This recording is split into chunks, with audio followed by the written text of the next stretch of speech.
सत श्री अकाल। हमदर्द टीवी देखने वाले सारे दर्शकों का स्वागत है प्रोग्राम न्यूज़ एंड व्यूज़ विच। मैं हाँ तरनजीत कौर घुम्मन हाज़र च लैके तुहाडा अपना प्रोग्राम। अज दी जो प्रमुख खबरां ने वो करांगे जी तुहाडे नाल साझियां। किसी खबर के उत्ते तुसीं अपना विचार देने चाहुंदे हो, अपनी कोई राय रखना चाहुंदे हो या किसी टॉपिक के उत्ते तुसीं गल करना चाहुंदे हो तो सानू अज दे लाइव प्रोग्राम विच कॉल करके तुसीं अपने विचार रख सकते हो। कई बार इदां हुंदा कि साडी खबर लंघ जाती है पर उस तो बाद तुसीं सोचते हो कि हुण कॉल करिए या ना करिए। सो तुहानू वरी होण दी लोड़ नहीं है, तुसीं बाद विच भी अपने विचार रखना चाहुंदे हो तुसीं रख सकते हो। पर प्रोग्राम के दौरान सानू कई बार जी कॉल्स आउंदियां ने, सानू दर्शक प्रोग्राम खत्म होने तो बाद कॉल करते हैं कि असीं सोचा लाइव च कॉल करिए या ना करिए। सो तुसीं जी मोस्ट वेलकम हो लाइव प्रोग्राम में। अपने तुहाडे जिहड़े भी विचार ने, कोई पॉजिटिव कोई नैगेटिव कुछ भी रखना चाहुंदे हो तुसीं जी सद के रख सकते हो। प्रोग्राम की शुरुआत में सब तो पहला जोड़ लैंदे जी मेरे सहयोगी मरगिंद नाथ जी नूं। बहुत बहुत स्वागत है सर। अद्धी रात पहर दे तड़के अखां विच उनींदा रड़के, अद्धी रात पहर दे तड़के अखां विच उनींदा रड़के, तेरी धूड़ भी सुरमे वर्गी सज्जणा दे पिंड जांदी सड़के, सिक ना जागे फेर मिलन दी आ इदां विछड़िए लड़के, बुझिया भांबड़ अजे भी दिल विच कदी कदी चंगियाड़ा पड़के, जान रही ना तेरे बाजो नवस्ता चले दिल भी तड़के, जान रही ना तेरे बाजो नवस्ता चले दिल भी तड़के। मेरे उन्नतम सारा नमस्कार जी, सत श्री अकाल, आदाब ते नमस्कार जी। की हाल चाल ने सर? हाल वधिया। वो आपां कल गल कीती सी कि ते मैनूं बाद च कॉल आईयां ने, जिवें तुसीं गल कीती जिक्र कीता सीगा रिगार्डिंग ਜਿਹੜੇ लोग सैर ਕਰਨ ਜਾਂਦੇ ਨੇ, ਆਪਾਂ ਉਹਨਾਂ ਬਾਰੇ ਕੁਝ ਗੱਲਾਂ ਕੀਤੀਆਂ ਸੀਗੀਆਂ। ਮੈਨੂੰ ਇੱਕ ਐਸੀ ਕਾਲ ਆਈ ਹੈ, ਉਹ 'ਚ ਕਹਿੰਦੇ ਵੀ ਸਾਡੇ ਲੋਕ ਕਈ ਵਾਰੀ ਇਕੱਠੇ ਤਾਂ ਜਾਂਦੇ ਹੀ ਅਸੀਂ, ਤਿੰਨ ਤਿੰਨ ਚਾਰ ਚਾਰ ਜਣੇ ਹੁੰਦੇ, ਲੇਡੀਜ਼ ਵੀ ਇਕੱਠੀਆਂ ਜਾਂਦੀਆਂ ਨੇ। ਸਰਟਨ ਟਾਈਮਸ ਐਸੇ ਹੁੰਦੇ ਨੇ ਕਿ ਤੁਹਾਡੇ ਪਿੱਛੇ ਕੋਈ ਹੋਰ ਸੈਰ ਕਰਨ ਆਇਆ ਤੇ ਜਿਹੜਾ ਵਾਕਵੇ ਹੈਗਾ ਉਹ ਉਹਨਾਂ ਕੀ ਜੋੜਾ ਜਿਹਦੇ ਉੱਤੇ ਕਿ ਉਹ ਤੁਹਾਨੂੰ ਜਾਂ ਤਾਂ ਸਾਈਡ ਤੇ ਹੋਣਾ ਪਵੇਗਾ ਤੇ ਜਾਂ ਅਗਲੇ ਨੂੰ ਸੜਕ ਦੇ ਉੱਤੋਂ ਦੀ ਹੋ ਕੇ ਲੰਘਣਾ ਪੈਂਦਾ ਹੈ। ਸਾਨੂੰ ਇਹ ਵੀ ਚਾਹੀਦਾ ਜੀ ਜਿਹੜਾ ਕੋਈ ਪਿੱਛੋਂ ਆ ਰਿਹਾ, ਇੱਕ ਤਾਂ ਉਹਦੀ ਆਪਾਂ ਵਿੜਕ ਰੱਖੀਏ ਵੀ ਪਿੱਛੋਂ ਆ ਰਿਹਾ, ਅਸੀਂ ਉਹਨੂੰ ਰਾਹ ਦਈਏ, ਲੰਘ ਜਾਣਾ ਚਾਹੀਦਾ। ਕਿਉਂਕਿ ਖਾਸ ਕਰ ਜੋ ਸਾਡੀ ਪਛਾਣ ਹੈ ਉਹ ਪਤਾ ਲੱਗਦਾ ਵੀ ਅਸੀਂ ਇੰਡੀਅਨ ਓਰੀਜਨ ਦੇ ਬੰਦੇ ਆ, ਕਿਉਂਕਿ ਸਾਡਾ ਡਰੈਸ ਸਾਡੀਆਂ ਗੱਲਾਂ ਬਾਤਾਂ ਅਸੀਂ ਪਛਾਣੇ ਜਾਂਦੇ ਚਾਹੇ ਕੁਝ ਵੀ ਹੈਗਾ। ਸੋ ਸਾਨੂੰ ਮੇਰੇ ਖਿਆਲ ਇਸ ਗੱਲ ਦਾ ਜ਼ਰੂਰ ਖਿਆਲ ਰੱਖਣਾ ਚਾਹੀਦਾ ਕਿ ਅਸੀਂ ਜਦੋਂ ਕੋਈ ਪਿੱਛੇ ਆਉਂਦਾ ਹੈ ਜਾਂ ਅੱਗਿਓਂ ਵੀ ਆਉਂਦਾ ਅਸੀਂ ਸਾਈਡ ਤੇ ਹੋ ਕੇ ਰਾਹ ਦਈਏ। ਅਗਲਾ ਸਾਨੂੰ ਰਾਹ ਤਾਂ ਦਿੰਦਾ ਨਾ, ਬਹੁਤੇ ਲੋਕ ਵਾਕ ਤੇ ਜਾਂਦੇ ਆ ਤਾਂ ਬਹੁਤੇ ਲੋਕ ਸਾਈਡ ਤੇ ਹੁੰਦੇ ਨੇ, ਪਰ ਜਿਹੜੇ ਕੁਝ ਨਹੀਂ ਹੁੰਦੇ ਮੈਂ ਉਹਨਾਂ ਵਾਸਤੇ ਇਹ ਜ਼ਰੂਰ ਹੈ ਜੀ ਸੁਨੇਹਾ ਵੀ ਸਾਨੂੰ ਜਿਹੜੇ ਬਾਹਰ ਆਉਣ ਦੇ ਕੁਝ ਐਟੀਕੇਟਸ ਹੈ ਉਹ ਜ਼ਰੂਰ ਹੋਣੇ ਚਾਹੀਦੇ ਆ। ਸਰ ਤੁਸੀਂ ਵਿੱਚ ਡਰੈਸਿੰਗ ਦੀ ਗੱਲ ਕੀਤੀ ਆ, ਹੁਣ ਇਹਨੂੰ ਲੈ ਕੇ ਵੀ ਵਿਵਾਦ ਬਹੁਤ ਛਿੜ ਜਾਂਦੇ ਆ। ਇੱਕ ਪਾਸੇ ਕਹਿੰਦੇ ਕਿ ਪਹਿਰਾਵਾ ਜਿਹੇ ਜਿਹਾ ਦੇਸ਼ ਉਵੇਂ ਦਾ ਭੇਸ ਵੀ, ਜਿਵੇਂ ਜਿੱਥੇ ਜਿਹੜੇ ਦੇਸ਼ ਤੁਸੀਂ ਜਾਂਦੇ ਹੋ ਉਸ ਤਰੀਕੇ ਦੇ ਤੁਹਾਡਾ ਪਹਿਰਾਵਾ ਹੋਣਾ ਚਾਹੀਦਾ। ਦੂਜੇ ਪਾਸੇ ਕਹਿੰਦੇ ਆ ਕਿ ਖਾਈਏ ਮਨ ਭਾਉਂਦਾ ਪਰ ਪਹਿਨੀਏ ਜਗ ਭਾਉਂਦਾ। ਸੋ ਆਪਣੀਆਂ ਸਟੇਟਮੈਂਟਸ ਨੂੰ ਅਸੀਂ ਖੁਦ ਹੀ ਕੰਟਰਾਡਿਕਟ ਕਰਦੇ ਹਾਂ। ਤਰਨ ਇਉਂ ਗੱਲ ਹੈਗੀ ਹੈ ਵੀ ਮੈਨੂੰ ਇਸ ਗੱਲ 'ਚ ਕੋਈ ਇਤਰਾਜ਼ ਨਹੀਂ ਹੈ ਕਿ ਅਸੀਂ ਸਾਡੀਆਂ ਜਿਹੜੀ ਲੇਡੀਜ਼ ਨੇ ਉਹ ਆਪਣੇ ਸੂਟ ਪਾ ਕੇ ਜਾਂਦੀਆਂ ਨੇ ਜਾਂ ਸਾਡੇ ਮਰਦ ਨੇ ਉਹ ਕੁੜਤਾ ਪਜਾਮਾ ਪਾ ਕੇ ਜਾਂਦੇ ਨੇ, ਪਰ ਕਿਤੇ ਕਿਤੇ ਇੰਨਾ ਜ਼ਰੂਰ ਹੋ ਜਾਂਦਾ ਕਿ ਜਿਹੜਾ ਕਈ ਵਾਰੀ ਨਾ ਚਾਦਰਾ ਬੰਨਿਆ ਹੁੰਦਾ, ਲੁੰਗੀ ਕਈ ਕਹਿ ਲੈਂਦੇ ਜੀ, ਉਹ ਕੁਝ ਫਿੱਟ ਜਿਹਾ ਨਹੀਂ ਆਉਂਦਾ। ਉਹ ਇੱਕ ਵੱਖਰੀ ਕਿਸਮ ਦੀ ਡਰੈਸ ਹੈਗੀ। ਮੈਂ ਚਾਹੁੰਦਾ ਕਿ ਅਜਿਹਾ ਹੋਵੇ। ਇੱਕ ਗੱਲ ਹੋਰ ਤਰ੍ਹਾਂ ਮੈਂ ਕਰਨੀ ਚਾਹਾਂਗਾ, ਅਸੀਂ ਆਪਣੇ ਪੇਰੈਂਟਸ ਨੂੰ ਕਹਿੰਦੇ ਆ, ਇਨਕਰੇਜ ਕਰਦੇ ਆ ਵੀ ਜਾਓ ਤੁਸੀਂ ਸੈਰ ਤੇ, ਫਿਰ ਕੱਪੜਿਆਂ ਦੀ ਗੱਲ ਹੋ ਜਾਂਦੀ ਹੈ ਤੁਸੀਂ ਜਿਹੜੇ ਦੀ ਗੱਲ ਕੀਤੀ ਹੈ। ਫਿਰ ਉਹ ਕਰਦਾ ਮੈਂ ਉਹ ਕਹਿੰਦਾ ਕੋਈ ਨਾ ਡੈਡ ਏਡੀ ਕਿਹੜੀ ਗੱਲ ਹੈਗੀ, ਮੇਰਾ ਟਰੈਕ ਸੂਟ ਹੈ ਤੁਸੀਂ ਇਹ ਪਾ ਕੇ ਚਲੇ ਜਾਓ। ਲੇਡੀਜ਼ ਵੀ ਉਹ ਕਹਿੰਦੀਆਂ ਵੀ ਮਾਮ ਤੋਂ ਏਡੀ ਕਿਹੜੀ ਗੱਲ ਹੈਗੀ, ਮੇਰਾ ਟਰੈਕ ਸੂਟ ਪਾ ਲਾ ਜਾਂ ਮੇਰੇ ਵਾਲੀ ਸ਼ਰਟ ਪਾ ਲਾ। ਕਈ ਵਾਰੀ ਜਿਹੜੀਆਂ ਸ਼ਰਟਸ ਹੈਗੀਆਂ ਨੇ ਤਰਨ ਉਹ ਉਨੀਆਂ ਉਹ ਯੰਗ ਕੁੜੀਆਂ ਵਾਲੀਆਂ ਸ਼ਰਟਸ, ਕਈ ਵਾਰੀ ਜਿਹੜੀ ਬਜ਼ੁਰਗ ਲੇਡੀ ਹੈਗੀ ਆ ਮਿਡਲ ਏਜ ਹੈਗੇ ਨੇ ਉਹਨਾਂ ਦੇ ਉਹ ਰੰਗ ਬੰਨ ਜੱਚਦੇ ਨਹੀਂ ਹੈ। ਈਵਨ ਜਿਹੜੇ ਕੱਪੜੇ ਨੇ ਕਈ ਵਾਰੀ ਮੇਚ ਨਹੀਂ ਆਉਂਦੇ ਹੈਗੇ ਤੇ ਅਸੀਂ ਉਹ ਆਪਦੀ ਕੁਝ ਬਚਤ ਕਰਨ ਵਾਸਤੇ ਮੇਰਾ ਖਿਆਲ ਆ ਜੇ ਤੁਸੀਂ ਕਿਸੇ ਨੂੰ ਦੇਖਿਆ ਜਾਂ ਕੋਈ ਇਸ ਤਰ੍ਹਾਂ ਦਾ ਹੈਗਾ ਜ਼ਰੂਰ ਤੁਸੀਂ ਆਪਦੀ ਇਨਪੁਟ ਪਾ ਸਕਦੇ ਹੋ ਜੀ, ਸਾਡੇ ਨਾਲ ਗੱਲ ਕਰ ਸਕਦੇ ਹੋ ਇਸ ਮਾਮਲੇ ਦੇ ਵਿੱਚ ਜੇ ਕੋਈ ਤੁਸੀਂ ਐਡ ਕਰਨਾ ਚਾਹੋ। ਸਰ ਸੈਰ ਦੇ ਨਾਲ ਨਾਲ ਜਿਹੜਾ ਇੱਕ ਪ੍ਰਮੁੱਖ ਮੁੱਦਾ ਹਮੇਸ਼ਾ ਸੁਰਖੀਆਂ ਵਿੱਚ ਰਹਿੰਦਾ ਹੋਇਆ ਕਿ ਧਾਰਮਿਕ ਸਥਾਨਾਂ ਦੇ ਉੱਤੇ ਚਾਹੇ ਮੁੰਡੇ ਹੋਣ ਚਾਹੇ ਕੁੜੀਆਂ ਹੋਣ, ਕਈ ਵਾਰੀ ਉਹਨਾਂ ਦਾ ਪਹਿਰਾਵਾ ਵੀ ਸਵਾਲਾਂ ਦੇ ਘੇਰੇ ਵਿੱਚ ਆ ਜਾਂਦਾ ਕਿ ਅਨਕੰਫਰਟੇਬਲ ਡਰੈਸਸ ਉੱਥੇ ਪਾ ਕੇ ਜਾਂਦੇ ਨੇ ਤੇ ਉਸ ਤੋਂ ਬਾਅਦ ਫਿਰ ਅਨਕੰਫਰਟੇਬਲੀ ਉਹਨਾਂ ਨੂੰ ਬਹਿਣਾ ਪੈਂਦਾ ਆ। ਸੋ ਇਹਦੇ ਬਾਰੇ ਵੀ ਕਈ ਵਾਰੀ ਸੁਰਖੀਆਂ ਬਹੁਤ ਛਾਈਆਂ ਨੇ। ਅਸੀਂ ਵੀ ਕਈ ਪ੍ਰੋਗਰਾਮਸ ਕਰਦੇ ਹਾਂ ਜਦੋਂ ਇੰਟਰਨੈਸ਼ਨਲ ਸਟੂਡੈਂਟਸ ਨਾਲ ਰੈਲੀਵੈਂਟ, ਸੋ ਐਵੇਂ ਦੇ ਕਈ ਟੌਪਿਕ ਰੇਸ ਹੁੰਦੇ ਆ। ਖਾਸ ਤੌਰ ਤੇ ਫੀਮੇਲਸ ਦੀ ਗੱਲ ਕਰੀਏ ਤਾਂ ਉਹਨਾਂ ਨੂੰ ਜ਼ਿਆਦਾ ਹਾਈਲਾਈਟ ਕੀਤਾ ਜਾਂਦਾ ਕਿ ਉਹਨਾਂ ਦੀ ਜਿਹੜੀ ਡਰੈਸਿੰਗ ਵਗੈਰਾ ਹੁੰਦੀਆਂ ਨੇ ਉਹ ਧਾਰਮਿਕ ਸਥਾਨਾਂ ਤੇ ਜਾਣ ਵਾਲੀਆਂ ਨਹੀਂ ਹੁੰਦੀਆਂ। ਤਰਨ ਤੁਹਾਡੀ ਗੱਲ ਸਹੀ ਹੈ, ਪਰ ਜਿਹੜੀ ਆਮ ਇੱਥੋਂ ਦੀ ਜਿਹੜੀ ਲੋਕਲ ਡਰੈਸਸ ਹੈਗੀਆਂ ਨੇ ਉਹ ਜ਼ਰੂਰੀ ਨਹੀਂ ਹੈ ਕਿ ਛੋਟੀ ਕਰਕੇ ਉਹ ਡਰੈਸ ਬਣਦੀ ਹੈ। ਉਹ ਆਪਣੇ ਆਮ ਸਕਰਟਸ ਹੈਗੀਆਂ ਨੇ ਜਿਹੜੀਆਂ ਗੋਡੇ ਤੋਂ ਥੱਲੇ ਪਾਈਆਂ ਜਾਂਦੇ ਨੇ, ਕਈ ਵਾਰੀ ਜਿਹੜੀਆਂ ਪੈਂਟਸ ਹੈਗੀਆਂ ਨੇ ਕਈ ਉਹ ਗਿੱਟਿਆਂ ਤੋਂ ਉੱਚੀਆਂ ਹੁੰਦੀਆਂ ਨੇ, ਗੋਡਿਆਂ ਤੋਂ ਥੱਲੇ ਹੁੰਦੇ। ਫੈਸ਼ਨ ਹੈਗਾ, ਠੀਕ ਹੈ, ਅਜਿਹੇ ਪਾ ਲੈਣੇ ਚਾਹੀਦੇ ਆ, ਪਰ ਜਦੋਂ ਤੁਸੀਂ ਕੁਛ ਵੀ ਅਜਿਹਾ ਪਾ ਕੇ ਜਾਂਦੇ ਹੋ ਜਿਸ 'ਚ ਤੁਹਾਡੀ ਬਾਡੀ ਰਿਵੀਲਿੰਗ ਆਉਂਦੀ ਹੈ, ਇਹੋ ਜਿਹਾ ਕੁਛ ਹੁੰਦਾ। ਮੇਰਾ ਖਿਆਲ ਆ ਧਾਰਮਿਕ ਸਥਾਨ ਤੇ ਕੁਛ ਅਵੋਇਡ ਕਰਨਾ ਚਾਹੀਦਾ ਅਜਿਹੀਆਂ ਚੀਜ਼ਾਂ ਤੋਂ। ਤੁਸੀਂ ਅਸੀਂ ਨੀਵੇਂ ਹੋ ਕੇ ਜਾਂਦੇ ਹਾਂ, ਸੁਫਿਆਨੇ ਕੱਪੜੇ ਪਾ ਕੇ ਜਾਂਦੇ ਹਾਂ, ਕੁਛ ਆ ਕੇ ਵੀ ਇਹ ਹੁੰਦਾ ਕਿ ਤੁਸੀਂ ਕੰਮ ਤੇ ਗਏ ਹੋ, ਤੁਹਾਡਾ ਜੀ ਕਰਦਾ ਕਿ ਮੈਂ ਜਾਂਦਾ ਹੋਇਆ ਨਮਸਕਾਰ ਚੱਲ, ਮੈਂ ਕਹਿਣੀ ਵਾਲੀ ਸੀ ਗੱਲ ਸੌਰੀ ਵੀ ਨਮਸਕਾਰ ਕਰ ਚੱਲਾਂ, ਤਾਂ ਉਸ ਵੇਲੇ ਐਸੇ ਹੁੰਦੇ ਆ। ਪਰ ਫਿਰ ਵੀ ਕੋਸ਼ਿਸ਼ ਕਰਨੀ ਚਾਹੀਦੀ ਹੈ ਕਿ ਜਿਹਨੂੰ ਅਸੀਂ ਆਪਣੀ ਜ਼ੁਬਾਨ 'ਚ ਇਤਰਾਜ਼ਯੋਗ ਕੱਪੜੇ ਅਸੀਂ ਕਹਿੰਦੇ ਹਾਂ, ਹਰੇਕ ਦੀ ਡੈਫੀਨੇਸ਼ਨ ਵੱਖਰੀ ਹੋਵੇਗੀ ਜੀ, ਪਰ ਫਿਰ ਵੀ ਕਈ ਐਸੇ ਕੁਝ ਕੱਪੜੇ ਐਸੇ ਹੋਣਗੇ ਅਸੀਂ ਸਾਰੇ ਇਸ ਗੱਲ ਤੇ ਰਜ਼ਾਮੰਦ ਹੋਵਾਂਗੇ ਕਿ ਇਹ ਰਿਵੀਲਿੰਗ ਕੱਪੜੇ ਹੈ ਜੇ ਨਹੀਂ ਪਾਉਣੇ ਚਾਹੀਦੇ। ਜੀ ਬਿਲਕੁਲ। ਸੋ ਆਪਣੇ ਦਰਸ਼ਕਾਂ ਨੂੰ ਵੀ ਇਹੀ ਅਸੀਂ ਕਵਾਂਗੇ, ਗੁਜ਼ਾਰਿਸ਼ ਕਰਾਂਗੇ, ਇਸ ਮੁੱਦੇ ਉੱਤੇ ਤੁਸੀਂ ਕੋਈ ਆਪਣਾ ਵਿਚਾਰ ਰੱਖਣਾ ਚਾਹੁੰਦੇ ਹੋ ਪ੍ਰੋਗਰਾਮ ਦੇ ਦੌਰਾਨ ਤੁਸੀਂ ਕਾਲ ਕਰ ਸਕਦੇ ਹੋ। ਸੋ ਪ੍ਰੋਗਰਾਮ ਦੇ ਵਿੱਚ ਖਬਰਾਂ ਦੀ ਸ਼ੁਰੂਆਤ ਅਸੀਂ ਕਰਦੇ ਹਾਂ ਜੀ ਪਹਿਲੀ ਖਬਰ ਦੇ ਨਾਲ। ਸਰ, ਖਬਰ ਅਜਿਹੀ ਸੀ ਕਿ ਦਿਲ ਕੀਤਾ ਕਿ ਬਾਅਦ ਵਿੱਚ ਇਹ ਖਬਰ ਰਹਿ ਨਾ ਜਾਵੇ। ਸੋ ਸਭ ਤੋਂ ਪਹਿਲਾਂ ਇਸੇ ਖਬਰ ਦੇ ਉੱਤੇ ਗੱਲ ਕਰਦੇ ਹਾਂ। ਇੱਕ 9 ਸਾਲ ਦੇ ਬੱਚੇ ਨੇ ਜੀ ਆਪਣੀ ਇੱਕ ਗੁਹਾਰ ਲਗਾਈ, ਉਸਦੇ ਅੱਗੇ ਪਿੱਛੇ ਕੋਈ ਵੀ ਨਹੀਂ ਹੈ। ਸੋ ਫੈਮਿਲੀ ਚਾਹੁੰਦਾ ਸੀ ਉਹ ਕਿ ਉਹਦੀ ਵੀ ਇੱਕ ਫੈਮਿਲੀ ਬਣੇ, ਅਨਾਥ ਬੱਚਾ ਸੀ।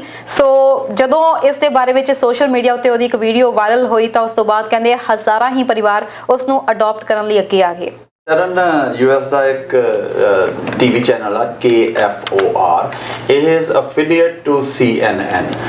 ਸਾਰੀਆਂ ਵੱਡੀਆਂ ਕੰਪਨੀ ਦੇ ਅਫੀਲੀਏਟਸ ਹੁੰਦੇ ਨੇ, ਛੋਟੇ ਹੈਗੇ ਜਿਹੜੇ ਵੱਖਰੇ ਸਟੇਸ਼ਨ ਕੰਮ ਕਰਦੇ ਨੇ। ਇਹ ਉਸ ਦੇ ਉੱਤੇ ਨਿਊਜ਼ ਆਈ ਸੀ ਤੇ ਉਦੋਂ ਮਗਰੋਂ CNN ਨੇ ਇਸ ਨੂੰ ਬ੍ਰੌਡਕਾਸਟ ਕੀਤਾ ਜੀ। ਉਸ ਵਿੱਚ ਬੱਚੇ ਦੀ ਇੰਟਰਵਿਊ ਹੈ। ਤਰਨ ਬੱਚੇ ਦੇ ਪੇਰੈਂਟਸ ਬਾਰੇ ਮੈਨੂੰ ਪਤਾ ਨਹੀਂ ਹੈ ਕਿ ਕੀ ਗੱਲ ਹੋਈ ਹੈ, ਕੀ ਨਹੀਂ ਹੈ। ਬੱਚਾ ਇਕੱਲਾ ਰਹਿੰਦਾ ਜੀ, ਇਸ ਵੇਲੇ ਅਡਾਪਸ਼ਨ ਵਾਲੀ ਜਗ੍ਹਾ ਤੇ ਰਹਿੰਦਾ, ਕੁਦਰਤੀ ਕਿਸੇ ਹਿਸਾਬ ਦੇ ਵਿੱਚੋਂ ਟੀਵੀ ਦੇ ਉੱਤੇ ਆਇਆ ਤੇ ਉਹਨੂੰ ਨਾ ਜਿਹੜਾ ਟੀਵੀ ਐਂਕਰ ਹੈ ਉਹਨੂੰ ਸਵਾਲ ਕਰਦਾ। ਸਵਾਲ ਇਹ ਕੀ ਕਰਦਾ ਵੀ ਜੇ ਤੇਰੀਆਂ 3 ਇੱਛਾਵਾਂ ਹੋਣ ਤਾਂ ਤੂੰ ਕੀ ਚਾਹੁੰਦਾ, ਕੀ ਮੰਗਦਾ। ਕਿ ਵੀ ਜਿਵੇਂ ਜੀਨੀ ਨਿਕਲਦੇ ਬਾਰਡਰ ਜੋ ਕਹਿੰਦੇ 10 ਤੇਰੀਆਂ 3 ਕੀ ਮੰਗਾਂ ਨੇ। ਉਹਨੇ ਜਿਹੜਾ ਉਹਦਾ ਜਵਾਬ ਹੈ ਜੀ, ਮੈਨੂੰ ਬੜਾ ਉਸ ਗੱਲ ਤੇ ਹੋਇਆ।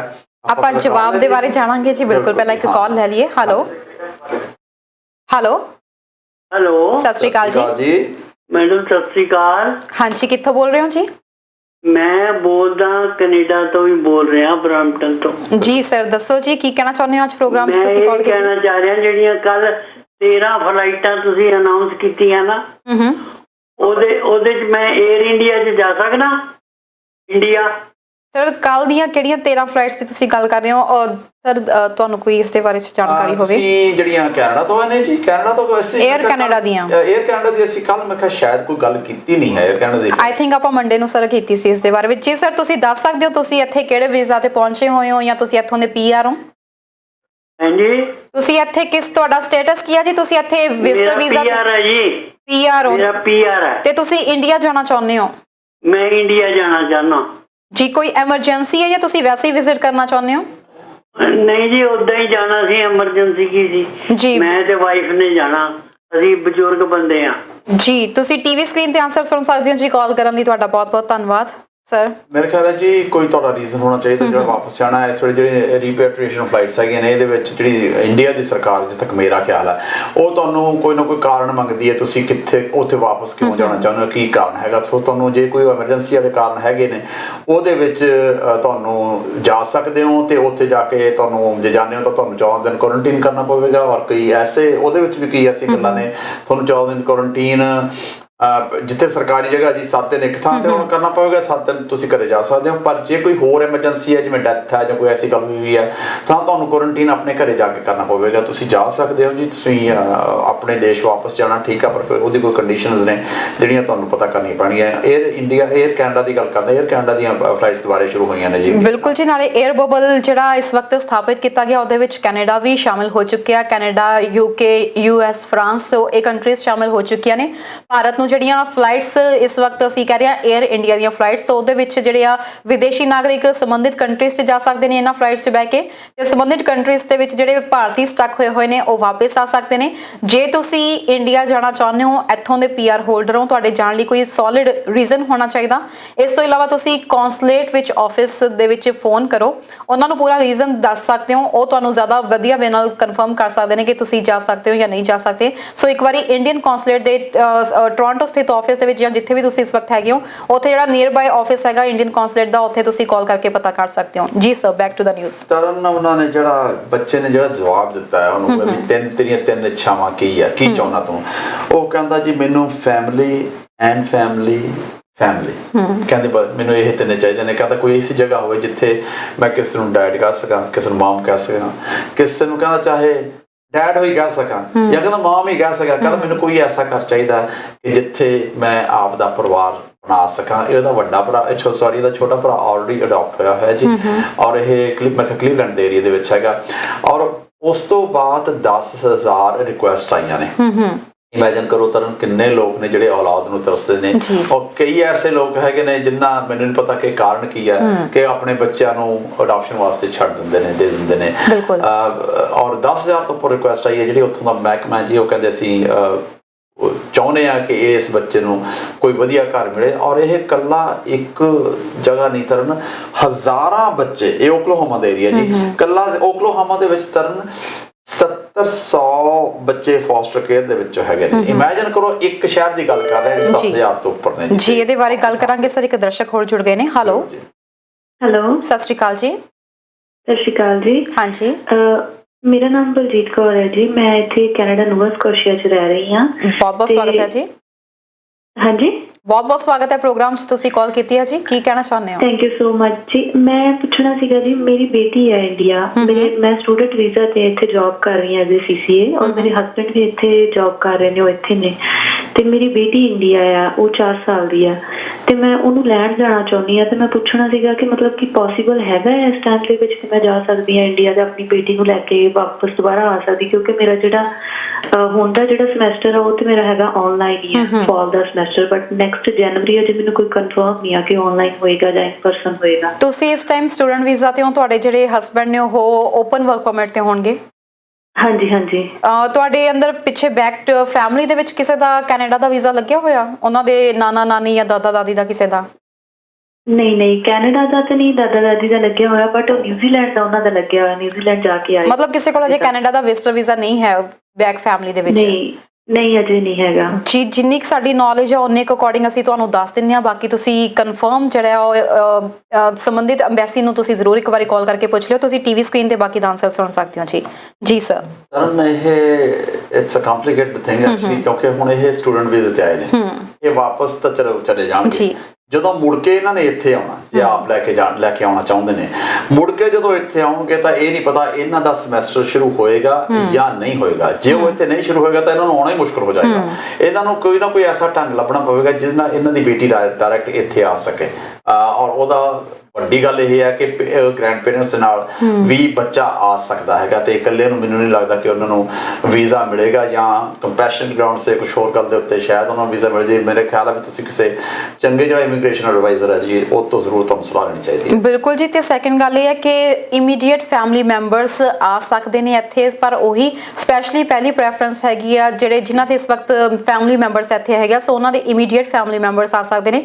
ਪ੍ਰੈਫਰੈਂਸ ਸਿਟੀਜ਼ਨਸ ਜਾਂ ਫਿਰ PR ਹੋਲਡਰਸ ਨੂੰ ਆ, ਜਿਵੇਂ ਕਿ ਜੇਕਰ ਤੁਸੀਂ ਖੁਦ, ਕਿਉਂਕਿ ਤੁਸੀਂ ਹੈਗੇ ਹੋ ਇਸ ਵਕਤ ਇੱਥੋਂ ਦੇ ਮੇਨ ਜਿਨ੍ਹਾਂ ਨੇ, ਤੁਸੀਂ ਐਪਲੀਕੈਂਟ ਹੋ, ਤੁਹਾਡੇ ਹਸਬੈਂਡ ਤੁਹਾਡੇ ਬਿਹਾਫ ਦੇ ਉੱਤੇ ਇੱਥੇ ਆਏ ਨੇ ਸਪਾਊਸ ਵੀਜ਼ਾ ਦੇ ਉੱਤੇ, ਸੋ ਇੱਕ ਵਾਰੀ ਤੁਸੀਂ ਵਾਕਈ ਕਨਫਰਮ ਕਰ ਲਿਓ। ਸ਼ਾਇਦ ਜੇ ਇੰਨਾ ਵੈਲਿਡ ਰੀਜ਼ਨ ਹੈ ਤੁਸੀਂ ਜਾ ਤਾਂ ਜ਼ਰੂਰ ਸਕਦੇ ਹੋ, ਵਾਪਸ ਆਉਣ 'ਚ ਕੋਈ ਪ੍ਰੋਬਲਮ ਨਾ ਹੋਵੇ। ਸੋ ਇਸ ਲਈ ਤੁਸੀਂ ਸੰਬੰਧਿਤ ਇੱਕ ਤਾਂ ਕੌਂਸੂਲੇਟ ਦੇ ਨਾਲ ਤੁਸੀਂ ਜ਼ਰੂਰ ਗੱਲ ਕਰਿਓ, ਦੂਜਾ ਕਿਸੇ ਇਮੀਗ੍ਰੇਸ਼ਨ ਕੰਸਲਟੈਂਟ ਨਾਲ ਸਲਾਹ ਜ਼ਰੂਰ ਲੈ ਲਿਓ ਕਿ ਆਉਣ ਦੇ ਵੇਲੇ ਮੁੜ ਕੇ ਕੋਈ ਪ੍ਰੋਬਲਮ ਨਾ ਹੋਵੇ, ਕਿਉਂਕਿ ਇਸ ਵਕਤ ਆਨਲਾਈਨ ਕਲਾਸਿਸ ਚੱਲ ਰਹੀਆਂ ਨੇ। ਸੋ ਪਲੀਜ਼ ਇੱਕ ਵਾਰੀ ਕਨਫਰਮ ਜ਼ਰੂਰ ਕਰ ਲਿਓ। ਜੀ ਸਰ। ਗੱਲ ਜ਼ਰੂਰ ਹੈ, ਜਿਹੜੀ ਇਮੀਡੀਏਟ ਫੈਮਿਲੀ ਮੈਂਬਰਸ ਆ, ਮੇਰੇ ਖਿਆਲ ਆ ਜਿਹੜੇ ਉਹ ਇੱਥੋਂ ਦੇ ਸਿਟੀਜ਼ਨਸ ਨੇ ਜਾਂ PR ਹੋਲਡਰਸ ਨੇ, ਉਹਨਾਂ ਦੇ ਇਮੀਡੀਏਟ ਫੈਮਿਲੀ ਮੈਂਬਰਸ ਆ ਸਕਦੇ ਨੇ। ਜਿਹੜੇ ਐਜ਼ ਅ ਵਿਜ਼ਟਰ ਇੱਥੇ ਆਏ ਹੋਏ ਨੇ ਜਾਂ ਕਿਸੇ ਸਟੂਡੈਂਟ ਵੀਜ਼ੇ ਤੇ ਆਏ ਹੋਏ ਨੇ, ਮੇਰਾ ਨਹੀਂ ਖਿਆਲ ਆ ਕਿ ਉਹਨਾਂ ਦੀ ਇਮੀਡੀਏਟ ਫੈਮਿਲੀ ਇਸ ਬੇਸ ਦੇ ਉੱਤੇ ਇੱਥੇ ਆ ਸਕਦੀ। ਸੋ ਮੈਂ ਤਾਂ ਹੀ ਪੁੱਛਿਆ ਸੀ ਕਿ ਜੇ ਉਹਨਾਂ ਦੇ ਦਾਦਾ ਦਾਦੀ ਜਾਂ ਨਾਨਾ ਨਾਨੀ ਦਾ ਕਿਸੇ ਦਾ ਵੀ ਵੀਜ਼ਾ ਲੱਗਿਆ ਹੋਵੇ, ਸੋ ਉਹਨਾਂ ਦੇ ਨਾਲ ਤੁਹਾਡੀ ਬੱਚੀ ਜ਼ਰੂਰ ਆ ਸਕਦੀ ਸੀ, ਬਟ ਤੁਸੀਂ ਜਾ ਕੇ ਲੈ ਕੇ ਵਾਪਸ ਆਵੋ, ਇਹਦੇ ਬਾਰੇ ਵਿੱਚ ਅਸੀਂ ਕਨਫਰਮ ਨਹੀਂ ਕਰ ਸਕਦੇ ਕਿਉਂਕਿ ਤੁਹਾਡਾ ਕੇਸ ਬਿਲਕੁਲ ਡਿਫਰੈਂਟ ਹੈ। ਹੈਲੋ ਸਤਿ ਸ਼੍ਰੀ ਅਕਾਲ ਜੀ। ਸਤਿ ਸ਼੍ਰੀ ਅਕਾਲ ਮੈਡਮ, ਮੈਂ ਨਾਗਰਾਪੁਰ ਦੀ ਗੱਲ ਕਰਦਾ ਪਿਆ ਜੀ। ਬਹੁਤ ਬਹੁਤ ਸਵਾਗਤ ਹੈ ਪ੍ਰੋਗਰਾਮ ਸਰ। ਹਾਂਜੀ ਸਰ, ਕੀ ਕਹਿਣਾ ਚਾਹੁੰਦੇ ਹੋ? ਮੈਂ ਮੇਰੀ ਇੱਕ LMI ਰਿਗਾਰਡਿੰਗ ਬਸ ਕੁਐਸਚਨ ਸੀ ਛੋਟਾ ਜਿਹਾ, ਕਿ ਕੋਈ ਆਈਡੀਆ ਹੈਗਾ ਸਾਨੂੰ ਵੀ ਕਿੰਨਾ ਕੁ ਟਾਈਮ ਲੱਗ ਰਿਹਾ ਹੈ? ਕਿਉਂਕਿ ਮੈਂ ਆਲਰੇਡੀ April ਦੇ ਵਿੱਚ ਅਪਲਾਈ ਕੀਤੀ ਸੀਗੀ ਜੀ, ਤੇ ਸਟਿਲ ਹਜੇ ਵੀ ਕੋਈ ਸਾਨੂੰ ਰਿਸਪੌਂਸ ਨਹੀਂ ਮਿਲ ਰਿਹਾ। ਸਰ ਅਸੀਂ ਕੀ ਕਰ ਸਕਦੇ ਸਰ LMIA ਦੀ ਐਪਲੀਕੇਸ਼ਨਸ ਇਸ ਵਕਤ ਗੱਲ ਕੀਤੀ ਜਾਵੇ ਤਾਂ ਕਾਫੀ ਡਿਲੇ ਹੋ ਰਿਹਾ ਪ੍ਰੋਸੈਸ, 3 ਤੋਂ ਲੈ ਕੇ 6 ਮਹੀਨੇ ਤੱਕ ਦਾ ਟਾਈਮ ਚੱਲ ਰਿਹਾ ਇਸ ਵਕਤ, ਕਿਉਂਕਿ ਬੈਕਲੌਗ ਬਹੁਤ ਹੋਇਆ ਇਸ ਵਕਤ। ਆਨਲਾਈਨ ਐਪਲੀਕੇਸ਼ਨਸ ਪ੍ਰੋਸੈਸਿੰਗ ਹੋ ਰਹੀ ਆ, 180 ਦਿਨ ਘੱਟੋ ਘੱਟ 3 ਮਹੀਨੇ ਤੱਕ ਘੱਟੋ ਘੱਟ ਲੱਗ ਹੀ ਰਹੇ ਨੇ ਸੋ ਇਸ ਪ੍ਰੋਸੈਸ ਦੇ ਵਿੱਚ। ਅੱਛਾ ਜੀ ਬਹੁਤ ਬਹੁਤ ਸ਼ੁਕਰੀਆ ਜੀ ਕਾਲ ਕਰਨ ਦੇ ਲਈ। ਤੇ ਸਰ ਵਾਪਸ ਖਬਰਾਂ ਦੇ ਵੱਲ ਆਈਏ ਇਮੀਗ੍ਰੇਸ਼ਨ ਦੇ ਕੁਐਸਚਨਸ ਤੋਂ ਬਾਅਦ ਹੁਣ। ਹਾਂਜੀ ਕੋਈ ਗੱਲ ਨਹੀਂ, ਇਹ ਤੁਹਾਨੂੰ ਦੱਸਿਆ ਵੀ ਉਸੇ 70-100 ਜੀ ਫੋਸਟਰ ਕੇਅਰ ਦੇ ਵਿੱਚ ਬੱਚੇ ਹੈਗੇ ਨੇ। ਇੱਕ ਸ਼ਹਿਰ ਦੀ ਗੱਲ ਕਰਦਾ, ਬਾਕੀ ਸਾਰੇ ਸ਼ਹਿਰਾਂ ਦੇ ਵਿੱਚ ਰਲਾ ਕੇ ਆਲ ਓਵਰ ਅਮਰੀਕਾ ਦੇਖੋ ਤੀਸਰੇ ਨੰਬਰ ਤੇ ਆਬਾਦੀ ਹੈ ਇਹਨਾਂ ਦੀ ਦੇਸ਼ ਸਾਰੀ ਦੁਨੀਆ ਦੇ ਵਿੱਚ।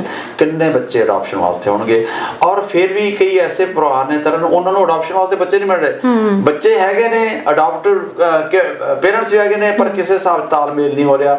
ਪਰ ਪ੍ਰਮਾਤਮਾ ਕਰੇ ਜੀ ਇਸ ਬੱਚੇ ਨੂੰ, ਬਾਕੀ ਜਿੰਨੇ ਵੀ ਬੱਚੇ ਆ ਉਹਨਾਂ ਨੂੰ ਪੇਰੈਂਟਸ ਬਣਨੇ ਜਾਂ ਆਪਦੀ ਚੰਗੀ ਨਾਰਮਲ ਜ਼ਿੰਦਗੀ ਚਾਹ ਸਕੇ। ਸਰ ਪ੍ਰੋਸੈਸ ਹੀ ਬਹੁਤ ਲੰਬਾ, 2-2 ਸਾਲ ਦਾ ਤਾਂ ਵੇਟਿੰਗ ਪੀਰੀਅਡ ਲੱਗ ਜਾਂਦਾ। ਜਦੋਂ ਇੱਕ ਕਪਲ ਜਦੋਂ ਬੱਚੇ ਨੂੰ ਅਡਾਪਟ ਕਰਨ ਲਈ ਐਪਲੀਕੇਸ਼ਨ ਲਗਾਉਂਦਾ, 2-2 ਸਾਲ ਦਾ ਤਾਂ ਵੇਟਿੰਗ ਪੀਰੀਅਡ ਆ। ਉਸ ਤੋਂ ਬਾਅਦ ਜਾ ਕੇ ਕਿਤੇ ਉਹਨਾਂ ਨੂੰ ਬੱਚਾ ਦਿਖਾਇਆ ਜਾਂਦਾ। ਤੇ ਉਸ ਤੋਂ ਬਾਅਦ ਉਂਝ ਵੀ ਅਸੀਂ ਗੱਲ ਕਰ ਲਈਏ ਸਰ, ਪ੍ਰੋਸੈਸ ਕਾਫੀ ਕੰਪਲਿਕੇਟਡ ਆ। ਬਹੁਤ ਇਨਕੁਆਇਰੀਜ਼ ਕਰਨ ਤੋਂ ਬਾਅਦ ਫੇਰ ਹੀ ਫੈਮਿਲੀ ਨੂੰ ਕਿਸੇ ਨੂੰ ਬੱਚਾ ਅਡਾਪਟ ਕਰਨ ਦੀ ਇਜਾਜ਼ਤ ਦਿੱਤੀ ਜਾਂਦੀ ਹੈ। ਜਿਹੜੀ ਅਬਿਊਜ਼ ਵਾਲੀ ਗੱਲ ਆ ਨਾ, ਬੱਚੇ ਨੂੰ ਬਾਅਦ ਚ ਅਬਿਊਜ਼ ਕੀਤਾ ਜਾਂਦਾ, ਇਸ ਕਰਕੇ ਇਹ ਪ੍ਰੋਸੈਸ ਇੰਨਾ ਲੰਬਾ ਹੈਗਾ।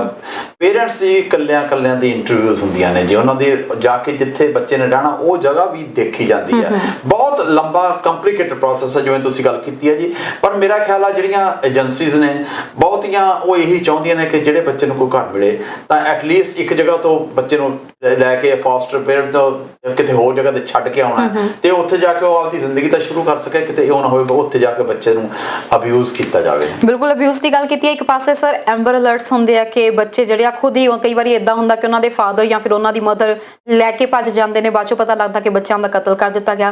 ਕੁਝ ਪਾਸੇ ਅਜਿਹੇ ਬੱਚੇ ਵੀ ਨੇ ਜਿਹੜੇ ਕਿ ਫੈਮਿਲੀ ਦੀ ਵੇਟ ਵਿੱਚ ਨੇ।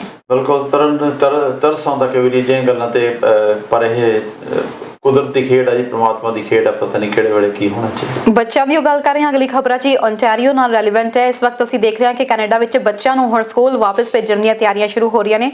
ਸੋ ਇਸ ਨੂੰ ਲੈ ਕੇ ਜੋ ਇਸ ਵਕਤ ਤਾਜ਼ਾ ਅੰਕੜੇ ਸਾਹਮਣੇ ਆ ਰਹੇ ਨੇ, ਸਰ ਕੀ ਕਹਿਣਾ ਹੈ? ਪੇਰੈਂਟਸ ਇਸ ਵਕਤ ਕਿੰਨਾ ਕੁ ਜ਼ਿਆਦਾ ਸਹਿਮਤ ਹੈਗੇ ਆ ਜਾਂ ਅਸਹਿਮਤ ਨੇ? ਕਰਨ ਜਿਹੜੀ ਓਨਟਾਰੀਓ ਦੀ ਗੱਲ ਹੈਗੀ ਇਸ ਵੇਲੇ ਜੋ ਕੁਝ ਹੋ ਰਿਹਾ, ਖਬਰਾਂ ਨਿੱਤ ਆ ਰਹੀਆਂ ਨੇ, ਸਰਕਾਰ ਚਾਹ ਰਹੀ ਹੈ ਕਿ ਸਕੂਲ ਖੋਲ੍ਹਣੇ ਚਾਹੀਦੇ ਨੇ, ਟੀਚਰਸ ਚਾਹੁੰਦੇ ਆ ਵੀ ਨਹੀਂ ਖੋਲ੍ਹਣੇ ਚਾਹੀਦੇ, ਸੇਫ ਨਹੀਂ ਹੈਗੇ। ਉਹਦੇ ਵਿੱਚ ਤਕਰੀਬਨ 60% ਪੇਰੈਂਟਸ ਐਸੇ ਨੇ ਜਿਹੜੇ ਇਸ ਮਾਮਲੇ 'ਚ ਟੀਚਰਸ ਦੇ ਨਾਲ ਹੈਗੇ ਕਿ ਜਿਹੜਾ ਸਕੂਲ ਆ ਅਜੇ ਨਹੀਂ ਖੋਲ੍ਹਣੇ ਚਾਹੀਦੇ। ਬਟ ਉਹੀ 60% ਹੋਰ ਪੇਰੈਂਟਸ ਵੀ ਹੈਗੇ ਨੇ ਜਿਨ੍ਹਾਂ ਦੀ ਇਹ ਹੈਗੀ ਆ ਕਿ ਟੀਚਰਸ ਵਾਪਸ ਕਿਉਂ ਨਹੀਂ ਕੰਮ ਤੇ ਜਾਂਦੇ। ਟੀਚਰਸ ਨੂੰ ਕੰਮ ਤੇ ਚਲਾ ਜਾਣਾ ਚਾਹੀਦਾ। ਰੀਜ਼ਨ ਕੀ ਹੈ? ਰੀਜ਼ਨ ਇਹ ਹੈ ਕਿ ਜੇ ਬਾਕੀ ਐਸੈਂਸ਼ੀਅਲ ਸਰਵਿਸਿਜ਼ ਵਾਲੇ ਲੋਕ ਕੰਮ ਤੇ ਜਾ ਸਕਦੇ ਨੇ, ਹਸਪੀਟਲ ਵਿੱਚ ਲੋਕ ਜਾਂਦੇ ਨੇ, ਹੋਰ ਕੰਮ ਕਰ ਕਈ ਨੇ, ਕੈਬ ਡਰਾਈਵਰਸ ਕੰਮ ਕਰ ਰਹੇ ਨੇ, ਟਰੱਕ ਡਰਾਈਵਰਸ ਕੰਮ ਕਰ ਰਹੇ ਨੇ, ਇੰਨਾ ਕੁਝ ਕਰ ਰਹੇ, ਤੇ ਟੀਚਰਸ ਨੂੰ ਕੀ ਪ੍ਰੋਬਲਮ ਹੈ? ਜਦ ਉੱਥੇ ਸਰਕਾਰ ਵੀ ਇਹ ਕਹਿ ਰਹੀ ਹੈ ਕਿ ਅਸੀਂ ਸਾਫ਼ ਸਫਾਈ ਦੀ ਪੂਰੀ ਕੋਸ਼ਿਸ਼ ਕੀਤੀ ਆ ਔਰ ਸੋਸ਼ਲ ਡਿਸਟੈਂਸਿੰਗ ਦਾ ਕੁਝ ਵੀ ਹੈਗਾ, ਉਸ ਮਾਮਲੇ 'ਚ ਇਸ ਗੱਲ ਟੀਚਰਸ ਦੇ ਅਗੇਂਸਟ ਗੱਲ ਜਾ ਰਹੀ ਹੈ ਕਿ ਤੁਸੀਂ ਅਸੈਂਸ਼ੀਅਲ ਸਰਵਿਸਿਜ਼ ਵਾਲੇ ਕਰ ਸਕਦੇ ਤਾਂ ਤੁਸੀਂ ਕਿਉਂ ਨਹੀਂ ਕਰ ਸਕਦੇ? ਬਾਕੀ ਲੋਕ ਵੀ, ਆਮ ਲੋਕ, ਹੁਣ ਲੋਕਾਂ ਦੀ ਚਾਹਨਾ ਹੈ ਕਿ ਕੰਮ ਤੇ ਜਾਇਆ ਜਾਵੇ, ਕੰਮ ਸ਼ੁਰੂ ਕੀਤੇ ਜਾਣ। ਜਿੱਥੇ ਵੀ ਲੋਕ ਕੰਮਾਂ ਤੇ ਜਾ ਰਹੇ ਨੇ, ਆਪਾਂ ਟਿਮ ਹੋਟਲਸ ਜਾਂਦੇ ਹਾਂ, ਕੋਈ ਕਾਫੀ ਸ਼ਾਪਸ ਹੋਰ ਹੈਗੀਆਂ ਨੇ, ਉੱਥੇ ਲੋਕ ਕੰਮ ਕਰ ਹੀ ਰਹੇ ਨੇ ਜੀ, ਠੀਕ ਹੈ, ਡਿਸਟੈਂਸਿੰਗ ਦਾ ਖਿਆਲ ਰੱਖਿਆ ਗਿਆ, ਇਹੋ ਜਿਹਾ ਕੁਝ ਕੀਤਾ। ਟੀਚਰਸ ਕਿਉਂ ਨਹੀਂ ਕਰ ਸਕਦੇ? ਟੀਚਰਸ ਦੀ ਪ੍ਰੋਬਲਮ ਕਿਉਂ ਆਉਂਦੀ ਹੈ? ਮੈਂ ਅੱਗੇ ਵੀ ਇੱਕ ਦਿਨ ਗੱਲ ਕੀਤੀ ਸੀ। I would love to hear from teachers। ਤੁਹਾਡੀ ਸਾਈਡ ਵੀ ਅਸੀਂ ਸੁਣਨੀ ਚਾਹੁੰਦੇ ਵੀ ਕਾਰਨ ਕੀ ਹੈ ਵੀ ਜਦੋਂ ਵੀ ਕੋਈ ਗੱਲ ਹੁੰਦੀ ਹੈ ਸਾਲ 2 ਸਾਲ ਬਾਅਦ ਕੋਈ ਨਾ ਕੋਈ ਟੀਚਰ ਦਾ ਰੇਟ ਘਰ ਰਹਿੰਦਾ ਹੀ ਰਹਿੰਦਾ। ਮੈਂ ਉਧਰ ਗੱਲ ਇਹ ਕਹੀ ਸੀ ਕਿ ਸ਼ਾਇਦ ਮੇਰੀ ਗੱਲ ਚੰਗੀ ਨਾ ਲੱਗੀ ਹੋਵੇ ਵੀ ਮੋਸਟ ਅਨਸੈਟਿਸਫਾਈਡ ਗਰੁੱਪ ਹੈਗਾ ਇਹ, ਜਿਹੜਾ ਕਿ ਹਮੇਸ਼ਾ ਇੱਕ ਕਨਫਰੰਟੇਸ਼ਨ 'ਚ ਹੀ ਰਹਿੰਦਾ। ਸਟ੍ਰਾਈਕ ਦਾ ਇਹਨਾਂ ਦੀ ਕੋਈ ਨਾ ਕੋਈ ਗੱਲ ਬਣੀ ਰਹਿੰਦੀ ਹੈ। ਕੋਈ ਸਾਲ ਐਸਾ ਨਹੀਂ ਹੁੰਦਾ ਕਿ ਜਿਹਦੇ 'ਚ ਕਿਸੇ ਨਾ ਕਿਸੇ ਸਕੂਲ ਬੋਰਡ ਦੇ ਟੀਚਰ ਦੀ ਸਟ੍ਰਾਈਕ ਹੋਵੇ ਜਾਂ ਸਟ੍ਰਾਈਕ ਹੋਣ ਦੀ ਗੱਲ ਚੱਲ ਰਹੀ ਹੋਵੇ ਜਾਂ ਸਰਕਾਰ ਦੇ ਨਾਲ ਨੈਗੋਸ਼ੀਏਸ਼ਨ ਚੱਲ ਰਹੀ ਹੋਵੇ। ਕੁਛ ਨਾ ਕੁਛ ਇਹਨਾਂ ਦਾ ਰਹਿੰਦਾ ਹੀ ਹੈ ਰੇਟਕਾ। ਐਸਾ ਕਾਰਨ ਕੀ ਹੈ? ਜੇ ਇੰਨਾ ਹੀ ਤੁਸੀਂ ਅਨਸੈਟਿਸਫਾਈਡ ਹੋ ਤਰਨ, ਫਿਰ ਤੁਸੀਂ ਟੀਚਰ ਕਿਉਂ ਬਣਦੇ ਹੋ? ਬਿਲਕੁਲ। ਸੈਕੰਡਲੀ ਪਿੱਛੇ ਹੋਰ ਬਹੁਤ ਟੀਚਰ ਬੈਠੇ ਨੇ ਜਿਹੜੇ ਵਿਚਾਰੇ ਟੀਚਿੰਗ ਦੀ ਜੌਬ ਨੂੰ ਭਾਲ ਰਹੇ ਨੇ, ਜਿਹੜੇ ਕਿਤੇ ਕੁਛ ਦਿਨ ਕੰਮ ਕਰਦੇ ਆ ਤੇ ਕੁਛ ਦਿਨ ਕੰਮ ਕਰਦੇ ਆ। ਇਹਦੇ 'ਚ ਇੱਕ ਗੱਲ ਜ਼ਰੂਰ ਆਉਂਦੀ ਹੈ ਜੀ, ਮੇਰੀ ਗੱਲ ਹੋ ਸਕਦਾ ਨਾ ਚੰਗੀ ਲੱਗੇ, ਕਿ ਜਿਹੜੀ ਯੂਨੀਅਨਾਈਜ਼ਡ ਹੈ, ਮੈਂ ਯੂਨੀਅਨ ਦੇ ਹੱਕ 'ਚ ਨਹੀਂ, ਯੂਨੀਅਨ ਕਰਕੇ ਬਹੁਤ ਕੁਛ ਮਿਲਿਆ, ਬੜਾ ਕੁਛ ਮਿਲਿਆ, ਪਰ ਜਦੋਂ ਯੂਨੀਅਨ ਬੁਲਿੰਗ ਕਰਨ ਲੱਗ ਜਾਂਦੀ ਹੈ, ਉਹ ਜਿਹੜੀ ਲਿਮਟ ਹੈ, ਜਿਹੜੀ ਲਾਈਨ ਕ੍ਰਾਸ ਕਰ ਜਾਂਦੀ ਹੈ, ਨੁਕਸਾਨ ਕਿਹਦਾ? ਸਰਕਾਰ ਦਾ ਕੋਈ ਨੁਕਸਾਨ ਨਹੀਂ ਹੈ। ਕੀ ਆ, ਤੁਸੀਂ ਪੈਸੇ ਮੰਗਣੇ ਆ, ਤੁਹਾਨੂੰ ਅਖੀਰ ਰੌਲਾ ਪੂਰਾ ਪਾ ਕੇ ਤੁਹਾਨੂੰ ਹੋਰ ਪੈਸੇ ਵੱਧ ਮਿਲ ਜਾਣਗੇ, ਤੁਹਾਨੂੰ ਵੱਧ ਇਨਕਮ ਹੋਣ ਲੱਗ ਜਾਣੀ। ਠੀਕ ਹੈ, ਜਿਹੜੇ ਬੱਚੇ ਆ ਉਹਨਾਂ ਦੀ ਪੜ੍ਹਾਈ ਦਾ ਕਿੰਨਾ ਨੁਕਸਾਨ ਹੈ। ਇੱਕ ਵਾਰੀ ਯੂਨੀਵਰਸਿਟੀ ਦਾ ਸੈਸ਼ਨ ਪੂਰੇ ਦਾ ਪੂਰਾ ਤਰਨ ਚਲਾ ਗਿਆ ਸੀਗਾ, ਮੈਨੂੰ ਯਾਦ ਹੈ ਇਸ ਗੱਲ ਦਾ, ਸਿਰਫ ਟੀਚਰਾਂ ਦੇ ਰੌਲੇ ਕਰਕੇ ਉਹਨਾਂ ਨੂੰ ਰੌਲਾ ਅਖੀਰ ਚਾਹੇ ਕੁਛ ਵੀ ਹੈ ਜੀ, ਚਾਹੇ ਕੋਈ ਕਹੀ ਜਾਵੇ ਸਾਡੀਆਂ ਕੰਡੀਸ਼ਨਸ ਇਹੋ ਜਿਹੀਆਂ ਨੇ, ਮਾੜੀਆਂ ਨੇ, ਚਾਹੇ ਚੰਗੀਆਂ ਨੇ, ਇਹਦਾ ਕੋਈ ਵੀ ਰੌਲਾ ਨਹੀਂ। Bottom line is money. ਜੇ ਇੰਨੇ ਪੈਸੇ ਮਿਲਦੇ ਆ, ਮੇਰੇ ਖਿਆਲ ਟੀਚਰ ਨੂੰ ਬਹੁਤ ਸੋਹਣੇ ਪੈਸੇ ਮਿਲਦੇ, 82,000 ਐਵਰੇਜ ਹੈ ਜੀ। ਹਾਂ ਠੀਕ ਆ ਕਿ ਇਹਨੂੰ ਘੱਟ ਮਿਲਦੇ ਹੋਣਗੇ, ਐਵਰੇਜ ਕਰਕੇ ਇੰਨੀ ਆਉਂਦੀ ਹੈਗੀ ਹੈ ਜੀ। ਜੇ ਫਿਰ ਵੀ ਤੁਸੀਂ ਸੈਟੀਸਫਾਈਡ ਨਹੀਂ ਹੋ ਤਾਂ ਮੇਰਾ ਖਿਆਲ ਆ something is wrong with system. And ਸਰਕਾਰ ਨੂੰ ਵੀ ਕੁਛ ਨਾ ਕੁਛ ਚਾਹੀਦਾ ਜੀ ਕਿ ਇਹ ਹਾਲਾਤ ਨਾ ਕ੍ਰੀਏਟ ਹੋਣ, ਦੋਨਾਂ ਧਿਰਾਂ ਨੂੰ ਕੁਛ ਨਾ ਕੁਛ ਸੋਚ ਕੇ ਜ਼ਰੂਰ ਚੱਲਣਾ ਚਾਹੀਦਾ। ਸਰ ਹੁਣ ਜਿਵੇਂ ਸਰਕਾਰ ਕਹਿ ਰਹੀ ਹੈ ਕਿ ਬੈਕ ਟੂ ਨਾਰਮਲ ਕੀਤਾ ਜਾਵੇ, ਥੋੜਾ ਬਹੁਤ ਕਰਕੇ ਜਿਵੇਂ ਅਦਾਰੇ ਖੋਲੇ ਜਾ ਰਹੇ ਨੇ ਤਾਂ ਕਿ ਇਕਨੋਮੀ ਵੀ ਜਿਹੜੀਆਂ ਹੁਣ ਚੱਲਣੀ ਸ਼ੁਰੂ ਹੋਵੇ। ਜਿਹੜਾ ਇਸ ਵਕਤ ਇੰਨੇ ਜ਼ਿਆਦਾ ਫੰਡਸ ਦਿੱਤੇ ਗਏ ਨੇ, ਇੰਨੇ ਬੈਨੀਫਿਟਸ ਦਿੱਤੇ ਗਏ ਨੇ, ਇਕਨੋਮੀ ਨੂੰ ਵੀ ਹੁਣ ਬੈਲੈਂਸ ਕਰਨਾ ਆ। ਅਜਿਹੇ ਵਿੱਚ ਇਕਨੋਮੀ ਤਾਂ ਹੀ ਬੈਲੈਂਸ ਹੋਊ ਜੇ ਅਦਾਰੇ ਚੱਲਣਗੇ। ਅਦਾਰੇ ਤਾਂ ਚੱਲਣਗੇ ਜੇ ਉਹਦੇ ਵਿੱਚ ਕਰਮਚਾਰੀ ਵਾਪਸ ਪਰਤਣਗੇ। ਕਰਮਚਾਰੀ ਤਾਂ ਵਾਪਸ ਪਰਤਣਗੇ ਜੇ ਉਹਨਾਂ ਦੇ ਬੱਚੇ ਜਿਹੜੇ ਆ ਸਕੂਲਾਂ ਨੂੰ ਜਾਣਾ ਸ਼ੁਰੂ ਹੋਣਗੇ। ਕਈ ਵਾਰੀ ਬੱਚਿਆਂ ਨੂੰ ਸੰਭਾਲਣ ਲਈ ਛੁੱਟੀਆਂ ਕਰਨੀਆਂ ਪੈਂਦੀਆਂ ਨੇ, ਕੰਮਕਾਰ ਛੱਡਣਾ ਪੈਂਦਾ। ਸੋ ਜੇ ਬੱਚੇ ਸਕੂਲ ਜਾਣ ਲੱਗ ਜਾਣਗੇ ਤਾਂ ਦੂਜੇ ਪਾਸੇ ਪੇਰੈਂਟਸ ਵੀ ਆਪਦੇ ਕੰਮਾਂ ਕਾਰਾਂ ਤੇ ਜਾ ਸਕਣਗੇ, ਕਿਉਂਕਿ ਜੇ ਡੇ ਕੇਅਰ ਸੈਂਟਰ 'ਚ ਵੀ ਛੱਡਣਗੇ ਸਰ, ਉੱਥੇ ਵੀ ਤਾਂ ਫਿਰ ਬੱਚੇ ਹੁੰਦੇ ਹੀ ਨੇ। ਜੇ ਇਦੋਂ ਸਕੂਲ ਜਾਣ 'ਚ ਕੀ ਫਿਰ ਮਾੜਾ ਆ? ਇਹ ਗੱਲ ਆ ਤਾਂ ਨਾ, ਬਾਕੀ ਜਿਹੜੀ ਤੁਸੀਂ ਮਾੜੀ ਗੱਲ ਛੁੱਟੀਆਂ ਦੀ ਕੀਤੀ ਸੀਗੀ, ਟੀਚਰਸ ਛੁੱਟੀਆਂ ਬਹੁਤ ਨੇ ਜੀ, ਛੁੱਟੀਆਂ ਨੇ। ਗੁੱਸਾ ਨਾ ਕਰੋ ਇਸ ਗੱਲ ਦਾ। ਪਹਿਲੀ ਗੱਲ ਤਾਂ ਤੁਹਾਡੇ ਘੰਟੇ, ਚਲੋ 8 ਘੰਟੇ ਕੰਮ ਮੈਂ ਮੰਨ ਲੈਂਦੇ, 8 ਘੰਟੇ ਕੰਮ ਤੁਸੀਂ ਕਹਿੰਦੇ ਜੀ ਸਾਨੂੰ ਘਰੇ ਆ ਕੇ ਵੀ ਕੰਮ ਕਰਨਾ ਪੈਂਦਾ। ਪਾਰਟ ਆਫ ਜੌਬ, ਤੁਹਾਡੀ ਇਹ ਜੌਬ ਹੈ। ਤੁਸੀਂ ਜਦੋਂ ਆਪ ਚੂਜ਼ ਕੀਤਾ ਸੀਗਾ ਇਹ ਪ੍ਰੋਫੈਸ਼ਨ, ਤੁਹਾਨੂੰ ਕੋਈ ਫਰਕ ਨਹੀਂ ਸੀ ਲੈ ਕੇ ਆਇਆ, ਮੱਲੋ ਮੱਲੀ ਨਹੀਂ ਸੀਗਾ ਪਲੀਜ਼ ਟੀਚਰ ਬਣੋ, ਐਸੀ ਗੱਲ ਤੁਸੀਂ ਆਪਣੀ ਮਰਜ਼ੀ ਨਾਲ ਬਣਿਓ। ਸੋ ਤੁਹਾਨੂੰ ਉਸ ਵੇਲੇ ਪਤਾ ਸੀਗਾ ਵੀ ਇਹ ਜਿਹਾ ਕੁਝ ਕਰਨਾ ਪਏਗਾ। ਛੁੱਟੀਆਂ ਕਿੰਨੀਆਂ ਨੇ? ਮਾਰਚ ਬ੍ਰੇਕ, ਗਰਮੀ ਦੀਆਂ ਛੁੱਟੀਆਂ, ਕ੍ਰਿਸਮਸ ਦੀਆਂ ਛੁੱਟੀਆਂ ਨੇ। ਔਰ ਤੁਹਾਨੂੰ ਫਰੈਂਕਲੀ ਬੱਚੇ ਪੜ੍ਹਨੇ ਬਹੁਤ ਸੌਖੇ ਨੇ ਟੀਚਰਸ ਨੂੰ। ਰੀਜ਼ਨ ਕੀ ਆ? ਜਦੋਂ ਇਹਨਾਂ ਨੇ ਕੰਮ ਤੇ ਜਾਣਾ ਉਦੋਂ ਬੱਚੇ ਵੀ ਸਕੂਲ ਗਏ ਹੋਏ ਨੇ, ਜਦੋਂ ਇਹਨਾਂ ਨੂੰ ਛੁੱਟੀ ਹੈ ਤਾਂ ਬੱਚਿਆਂ ਨੂੰ ਵੀ ਨਾਲ ਹੀ ਛੁੱਟੀ ਹੈ। It's a very nice profession, it's a nation builder ਤੁਸੀਂ ਤੁਹਾਨੂੰ ਕਿਹਾ ਜਾਂਦਾ ਜੀ। ਪਰ ਜੇ ਫਿਰ ਵੀ ਸੈਟੀਸਫਾਈਡ ਹੈ ਨਹੀਂ ਗਏ, something is wrong with the hole system on the government side as well, on the teacher side. ਬਿਲਕੁਲ ਜੀ ਸਰ, ਅਗਲੀ ਖਬਰ ਵੱਲ ਰੁਖ ਕਰਦੇ ਹਾਂ ਤੇ ਅਗਲੀ ਖਬਰ ਹੈ ਜੀ ਜਿਹੜੀ ਬਰੈਂਪਟਨ ਦੇ ਵਿੱਚ, ਅਸੀਂ ਤੁਹਾਨੂੰ ਜੇ ਯਾਦ ਹੋਵੇ ਤਾਂ ਅਸੀਂ ਇੱਕ ਵੀਡੀਓ ਦਿਖਾਈ ਸੀ ਸੋਮਵਾਰ ਨੂੰ, ਜਿੱਥੇ ਕਿ ਆਜ਼ਾਦੀ ਦਿਵਸ ਦੀ ਉਹ ਵੀਡੀਓ ਸੀ ਕਿ ਬਰੈਂਪਟਨ ਦੇ ਵਿੱਚ ਇੱਕ ਪਾਸੇ ਕੁਝ ਸਮਰਥਕ ਖਾਲਿਸਤਾਨ ਦੇ ਝੰਡਾ ਲੈ ਕੇ ਇੱਕ ਪਾਰਕਿੰਗ ਏਰੀਆ ਦੇ ਵਿੱਚ ਖੜੇ ਸਨ। ਤਾਂ ਉਹਨਾਂ ਨੂੰ ਧਮਕਾਉਣ ਲਈ ਕੁਝ ਇੰਡੀਅਨ ਜਿਹੜੇ ਆ ਫਲੈਗਸ ਲਗਾ ਕੇ ਕਾਰਾਂ ਦੇ ਉੱਤੇ ਕੁਝ ਇੰਡੀਅਨ ਸਮਰਥਕ ਉੱਥੇ ਪਹੁੰਚੇ ਸੀ, ਜਿਨ੍ਹਾਂ ਦੇ ਹੱਥਾਂ ਵਿੱਚ ਗਨਜ਼ ਸੀਗੀਆਂ ਤੇ ਇਸ ਮਾਮਲੇ ਵਿੱਚ 8 ਲੋਕਾਂ ਨੂੰ ਗ੍ਰਿਫਤਾਰ ਕੀਤਾ ਗਿਆ ਸੀ। ਹੁਣ ਇਹਨਾਂ ਦੀ ਜੀ ਪਛਾਣ ਜਾਰੀ ਹੋ ਗਈ ਹੈ ਤੇ ਤੁਹਾਨੂੰ ਜਾਣ ਕੇ ਇਹ ਹੈਰਾਨੀ ਕਵਾਂ ਜਾਂ ਕੀ ਕਵਾਂ ਕੀ ਹੋਏਗਾ ਕਿ ਸਾਰੇ ਹੀ ਪੰਜਾਬੀ ਨੇ। ਬ੍ਰੈਮਲੀ ਐਂਡ ਸੈਂਡਲਵੁੱਡ ਦੇ ਏਰੀਆ 'ਚ ਇਹ ਪਲਾਜ਼ਾ ਹੈਗਾ ਜਿੱਥੇ ਇਹ ਘਟਨਾ ਵਾਪਰੀ ਸੀਗੀ। ਔਰ ਜਿਹੜਾ ਰੁਝਾਨ ਹੈ ਇਹ ਬਹੁਤ ਗਲਤ ਹੈ, ਇਹ ਬਹੁਤ ਮਾੜਾ ਰੁਝਾਨ ਹੈ ਕਿ ਜਿਹੜੀ ਸਾਡੀ ਆਪਣੇ ਇੱਕੋ ਬੈਕਗਰਾਊਂਡ ਚੋਂ ਅਸੀਂ ਆਏ ਹੋਏ ਲੋਕ ਆਪਸ ਵਿੱਚ ਇੱਥੇ ਕਨਫਰੰਟੇਸ਼ਨ ਆ ਰਹੀ ਹੈ। ਖਾਲਿਸਤਾਨੀ ਸਮਰਥਕ ਜਿਹੜੇ ਜਿਨ੍ਹਾਂ ਦੇ ਉਹ ਪਾਈਆਂ ਨੇ ਟੀ-ਸ਼ਰਟਸ ਪਾਈਆਂ ਨੇ 2020 ਜਿਹੜਾ ਹੈਗਾ ਉਹਦੇ ਸਮਰਥਨ ਨੇ, ਤੇ ਉਹਨਾਂ ਦੇ ਉੱਥੇ ਉਹਨਾਂ ਦੇ ਝੰਡੇ ਵੀ ਹੈਗੇ ਨੇ, ਉਹ ਆਪਦਾ ਪ੍ਰੋਟੈਸਟ ਕਰ ਰਹੇ ਨੇ। ਪਰ ਉਹ ਜਿਹੜੇ ਹਿਸਾਬ ਜਿੰਨੀ ਕੁ ਵੀਡੀਓ ਉਸ ਲੱਗਦਾ ਵੀ ਉਹ ਸ਼ਾਂਤੀਪੂਰਵਕ ਕਰ ਰਹੇ ਨੇ। ਔਰ ਉਹਨਾਂ ਨੂੰ ਕਨਫਰੰਟੇਸ਼ਨ ਵਾਸਤੇ ਦੂਸਰਾ ਗਰੁੱਪ ਆਇਆ ਜਿਨ੍ਹਾਂ ਦੇ ਕੋਲ ਕਿ ਇੰਡੀਆ ਦੇ ਝੰਡੇ ਹੈਗੇ ਨੇ। ਉਹਨਾਂ ਦੇ ਵਿੱਚੋਂ 5 ਦੇ ਨਾਂ ਆਏ ਨੇ ਜੀ ਜਿਨ੍ਹਾਂ ਨੂੰ ਚਾਰਜ ਕੀਤਾ ਗਿਆ ਜੀ। ਇੱਕ ਤਾਂ ਜੀ ਅਰੁਣਦੀਪ ਸੂਦ ਜਿਹੜੇ ਕਿ 40 ਸਾਲਾਂ ਦੇ ਨੇ, ਸਿਮਰਜੀਤ ਸਿੰਘ 23 ਸਾਲਾਂ ਦੇ ਜਾਰਜ ਟਾਊਨ ਤੋਂ ਨੇ ਜੀ, ਸ਼ਿਵਪ੍ਰੀਤ ਸਿੰਘ ਤੇ ਮਹਿਕਦੀਪ ਮਾਨ 22 ਸਾਲਾਂ ਦੇ ਬਰੈਂਪਟਨ ਦੇ ਨੇ ਜੀ, ਤੇ ਮਨਪ੍ਰੀਤ ਸਿੰਘ 21 ਸਾਲਾਂ ਦੇ ਨੇ। ਇਹਨਾਂ ਦਾ ਹਾਲੇ ਪਤਾ ਨਹੀਂ ਲੱਗਿਆ ਕਿਹੜੀ ਜਗ੍ਹਾ ਦੇ ਹੈਗੇ ਨੇ, ਬਹੁਤੇ ਬਰੈਂਪਟਨ ਜਾਰਜ ਟਾਊਨ ਦੇ। ਇਹ ਜਿਹੜੀ ਸਾਨੂੰ ਪੁਲਿਸ ਨੇ ਨਾਂ ਇਹ ਜਾਰੀ ਕੀਤੇ ਨੇ ਜੀ, 5 ਜਣਾਂ ਨੂੰ ਚਾਰਜ ਕੀਤਾ ਗਿਆ। ਔਰ ਇਹ ਬੜਾ ਗਲਤ ਰੁਝਾਨ ਹੈ ਜਿਹੜਾ ਇਹ ਕੁਝ ਹੋ ਰਿਹਾ। ਮੇਰਾ ਖਿਆਲ ਹੈ ਵੀ ਜੇ ਸਾਨੂੰ ਅਜਿਹੀਆਂ ਗੱਲਾਂ ਕਰਨੀਆਂ ਨੇ ਤਾਂ ਅੱਗੇ ਵੀ ਗੱਲ ਕਹੀ ਸੀ ਕਿ ਬੈਟਰ ਆ we should settle back home. ਇਸ ਕੰਟਰੀ ਨੂੰ ਚੰਗਾ ਰਹਿਣ ਦਿੱਤਾ ਜਾਵੇ, ਜਿੰਨੀ ਸਾਨੂੰ ਇਜਾਜ਼ਤ ਹੈਗੀ ਆ ਅਸੀਂ ਓਨੇ ਹੱਕਾਂ ਦੇ ਮੁਤਾਬਕ ਕੋਈ ਆਪਦੇ ਇੱਥੋਂ ਦੇ ਹੱਕ ਵਰਤੀਏ, ਅਸੀਂ ਲਾਈਨ ਨਾ ਕ੍ਰਾਸ ਕਰੀਏ। ਕਿਤੇ ਇਹ ਨਾ ਹੋ ਜਾਵੇ ਕਿ ਅਖੀਰ ਅਸੀਂ ਪਹਿਲਾਂ ਵੀ ਅਜਿਹੀਆਂ ਗੱਲਾਂ ਹੁੰਦੀਆਂ ਨੇ ਵੀ ਜਿਹੜੇ ਲੋਕ ਇੰਡੀਆ ਤੋਂ ਆਉਂਦੇ ਨੇ ਉਹ ਕੋਈ ਨਾ ਕੋਈ ਕਨਫਰੰਟੇਸ਼ਨ ਹੀ ਭਾਲਦੇ ਆ, ਇਹੋ ਜਿਹਾ ਕੁਝ ਹੁੰਦਾ ਰਿਹਾ। ਕਈ ਘਟਨਾਵਾਂ ਸਾਡੇ ਲੋਕਾਂ ਦੇ ਨਾਂ ਦੇ ਨਾਲ ਲੱਗੀਆਂ ਹੋਈਆਂ ਨੇ ਕਿ ਐਸੇ ਹਾਦਸੇ ਵਾਪਰੇ ਨੇ ਜਿਨ੍ਹਾਂ 'ਚ ਸਾਡੇ ਲੋਕਾਂ ਦਾ ਨਾਂ ਲਿਆ ਗਿਆ ਹੈ। ਇਸ ਚੀਜ਼ ਨੂੰ ਅਵੋਇਡ ਕੀਤਾ ਜਾਵੇ। ਬਿਲਕੁਲ ਜੀ ਸਰ, ਤੁਸੀਂ ਇਹ ਦੇਖ ਲਓ ਕਿ 21 22 ਸਾਲ ਇਹਨਾਂ ਦੀ ਉਮਰ ਹੈ ਤੇ ਇਹਨਾਂ ਦੇ ਕੋਲ ਲਾਇਸੈਂਸ ਕਿਵੇਂ ਆ ਗਏ? ਗਨਸ ਦੇ ਲਾਇਸੈਂਸ ਰੱਖੀ ਫਿਰਦੇ ਨੇ ਇਸ ਉਮਰ ਦੇ ਵਿੱਚ ਹੀ। ਤਰਨ ਅੱਗੇ ਆਪਾਂ ਅਮਰੀਕਨਸ ਦੀ ਗੱਲ ਕਰਦੇ ਹੁੰਦੇ ਵੀ ਹਰੇਕ ਗਨ ਚੱਕੀ ਫਿਰਦਾ, ਪਤਾ ਨਹੀਂ ਤੁਹਾਨੂੰ ਲੋੜ ਇਹਦੀ ਹੈਗੀ ਆ ਜਾਂ ਨਹੀਂ। ਸਾਡੇ ਤਾਂ ਇੱਥੇ ਲੋੜ ਹੀ ਹੈ ਨਹੀਂ। ਸਾਡੀ ਸਰਕਾਰ ਆ ਜਿਹੜੀ, ਸਾਡੀ ਜਿੱਥੇ ਤੁਸੀਂ ਪੁਲਿਸ ਹੈ, ਉਹ ਫੋਰਸਿਸ ਹੈਗੀਆਂ ਨੇ, ਸਾਡੀ ਗਰੰਟੀ ਕਰਦੀਆਂ ਨੇ ਕਿ ਤੁਹਾਨੂੰ ਕਿਸੇ ਹਥਿਆਰ ਦੀ ਲੋੜ ਨਹੀਂ ਹੈ। ਅਸੀਂ ਤੁਹਾਡੇ ਵਾਸਤੇ ਹਾਜ਼ਰ ਹਾਂ। ਅਸੀਂ ਤੁਹਾਡੇ ਕੱਲ੍ਹ ਹੀ ਆਪਾਂ ਇੱਥੋਂ ਪੁਲਿਸ ਤੋਂ 2 ਅਫਸਰਸ ਆਏ ਸੀਗੇ, ਉਹਨਾਂ ਨੇ ਬੜੀ ਸਿੱਧੀ ਗੱਲ ਕਹੀ ਕਿ ਅਸੀਂ ਤੁਹਾਡੀ ਸੇਵਾ ਵਾਸਤੇ ਹਾਜ਼ਰ ਹਾਂ। ਇਹ ਸਾਡੀ ਇੱਥੋਂ ਦੀ ਲੋਕਲ ਪੁਲਿਸ ਕਰ ਰਹੀ ਜੀ, ਪੀਲ ਪੁਲਿਸ ਨੇ ਇਹ ਗੱਲ ਕਹੀ ਹੈ। ਤੇ ਤੁਹਾਨੂੰ ਹਥਿਆਰਾਂ ਦੀ ਕੀ ਲੋੜ ਹੈਗੀ ਹੈ? ਇਹ ਹਥਿਆਰ ਤਾਂ ਜੀ ਮਾੜਾ ਹੀ ਮਾੜਾ ਹੈ। ਇਹ ਪਤਾ ਨਹੀਂ ਕਿਹੜੇ ਵੇਲੇ ਕਿੱਧਰ ਨੂੰ ਕਈ ਵਾਰੀ ਗੁੱਸਾ ਐਸਾ ਹੁੰਦਾ ਬੰਦੇ ਨੂੰ ਤਰਨ। ਇਸੇ ਕਰਕੇ ਜਿਹਦੇ ਕੋਲ ਇੱਥੇ ਹਥਿਆਰ ਵੀ ਹੈਗੇ ਨੇ ਤਰਨ, ਉਹਨਾਂ ਨੂੰ ਸਪੈਸ਼ਲ ਤੁਹਾਡੇ ਘਰੇ ਕੈਬਨਿਟ ਚਾਹੀਦੀ ਹੈ, ਲੌਕ ਚਾਹੀਦੀ ਹੈ, ਔਰ ਜਿਹੜਾ ਤੁਹਾਡਾ ਅਸਲਾ ਉਦੋਂ ਪਰੇ ਚਾਹੀਦਾ। ਇਹ ਕੰਡੀਸ਼ਨਸ ਨੇ ਹਥਿਆਰਾਂ ਦੀਆਂ। ਇੱਥੇ ਜੇ ਤੁਹਾਨੂੰ ਵਰਤਣਾ ਹੈਗਾ, ਜੇ ਤੁਸੀਂ ਹਥਿਆਰ ਇੱਕ ਥਾਂ ਤੋਂ ਲੈ ਕੇ ਆਣਾ, ਤੁਹਾਨੂੰ ਦੱਸਣਾ ਪੈਂਦਾ ਪੁਲਿਸ ਨੂੰ ਵੀ ਮੈਂ ਜਾ ਰਿਹਾ, ਔਰ ਡਾਇਰੈਕਟ ਉੱਥੇ ਹੀ ਜਾਣਾ ਪੈਂਦਾ ਤੁਹਾਨੂੰ। ਫਿਰ ਵੀ ਇਹਦੇ ਬਾਵਜੂਦ ਵੀ ਲੋਕੀ ਗਨਸ ਆਏ ਸ਼ਰੇਆਮ ਚੱਕੀ ਫਿਰਦੇ ਨੇ, ਕੋਈ ਚੰਗੀ ਗੱਲ ਨਹੀਂ ਹੈ। ਬਿਲਕੁਲ ਜੀ। ਤੇ ਇਸ ਤੋਂ ਅਗਲੀ ਖਬਰ ਹੈ ਸਰ, ਅਸੀਂ ਅਕਸਰ ਗੱਲ ਕਰਦੇ ਹਾਂ ਕਿ ਲਗਭਗ ਹਰ ਦੂਸਰੇ ਦਿਨ ਕੋਈ ਨਾ ਕੋਈ ਅਜਿਹੀ ਘਟਨਾ ਹੋ ਰਹੀ ਹੈ ਕਿ ਨਹਿਰ ਦੇ ਵਿੱਚ ਡੁੱਬਣ ਕਰਕੇ ਮੌਤ ਹੋ ਗਈ ਜਾਂ ਪੈਰ ਸਲਿਪ ਹੋ ਗਿਆ, ਕੁਝ ਅਜਿਹੇ ਕਾਰਨ ਕਰਕੇ ਪਾਣੀ ਵਿੱਚ ਡੁੱਬਣ ਕਰਕੇ ਮੌਤ ਹੋ ਗਈ।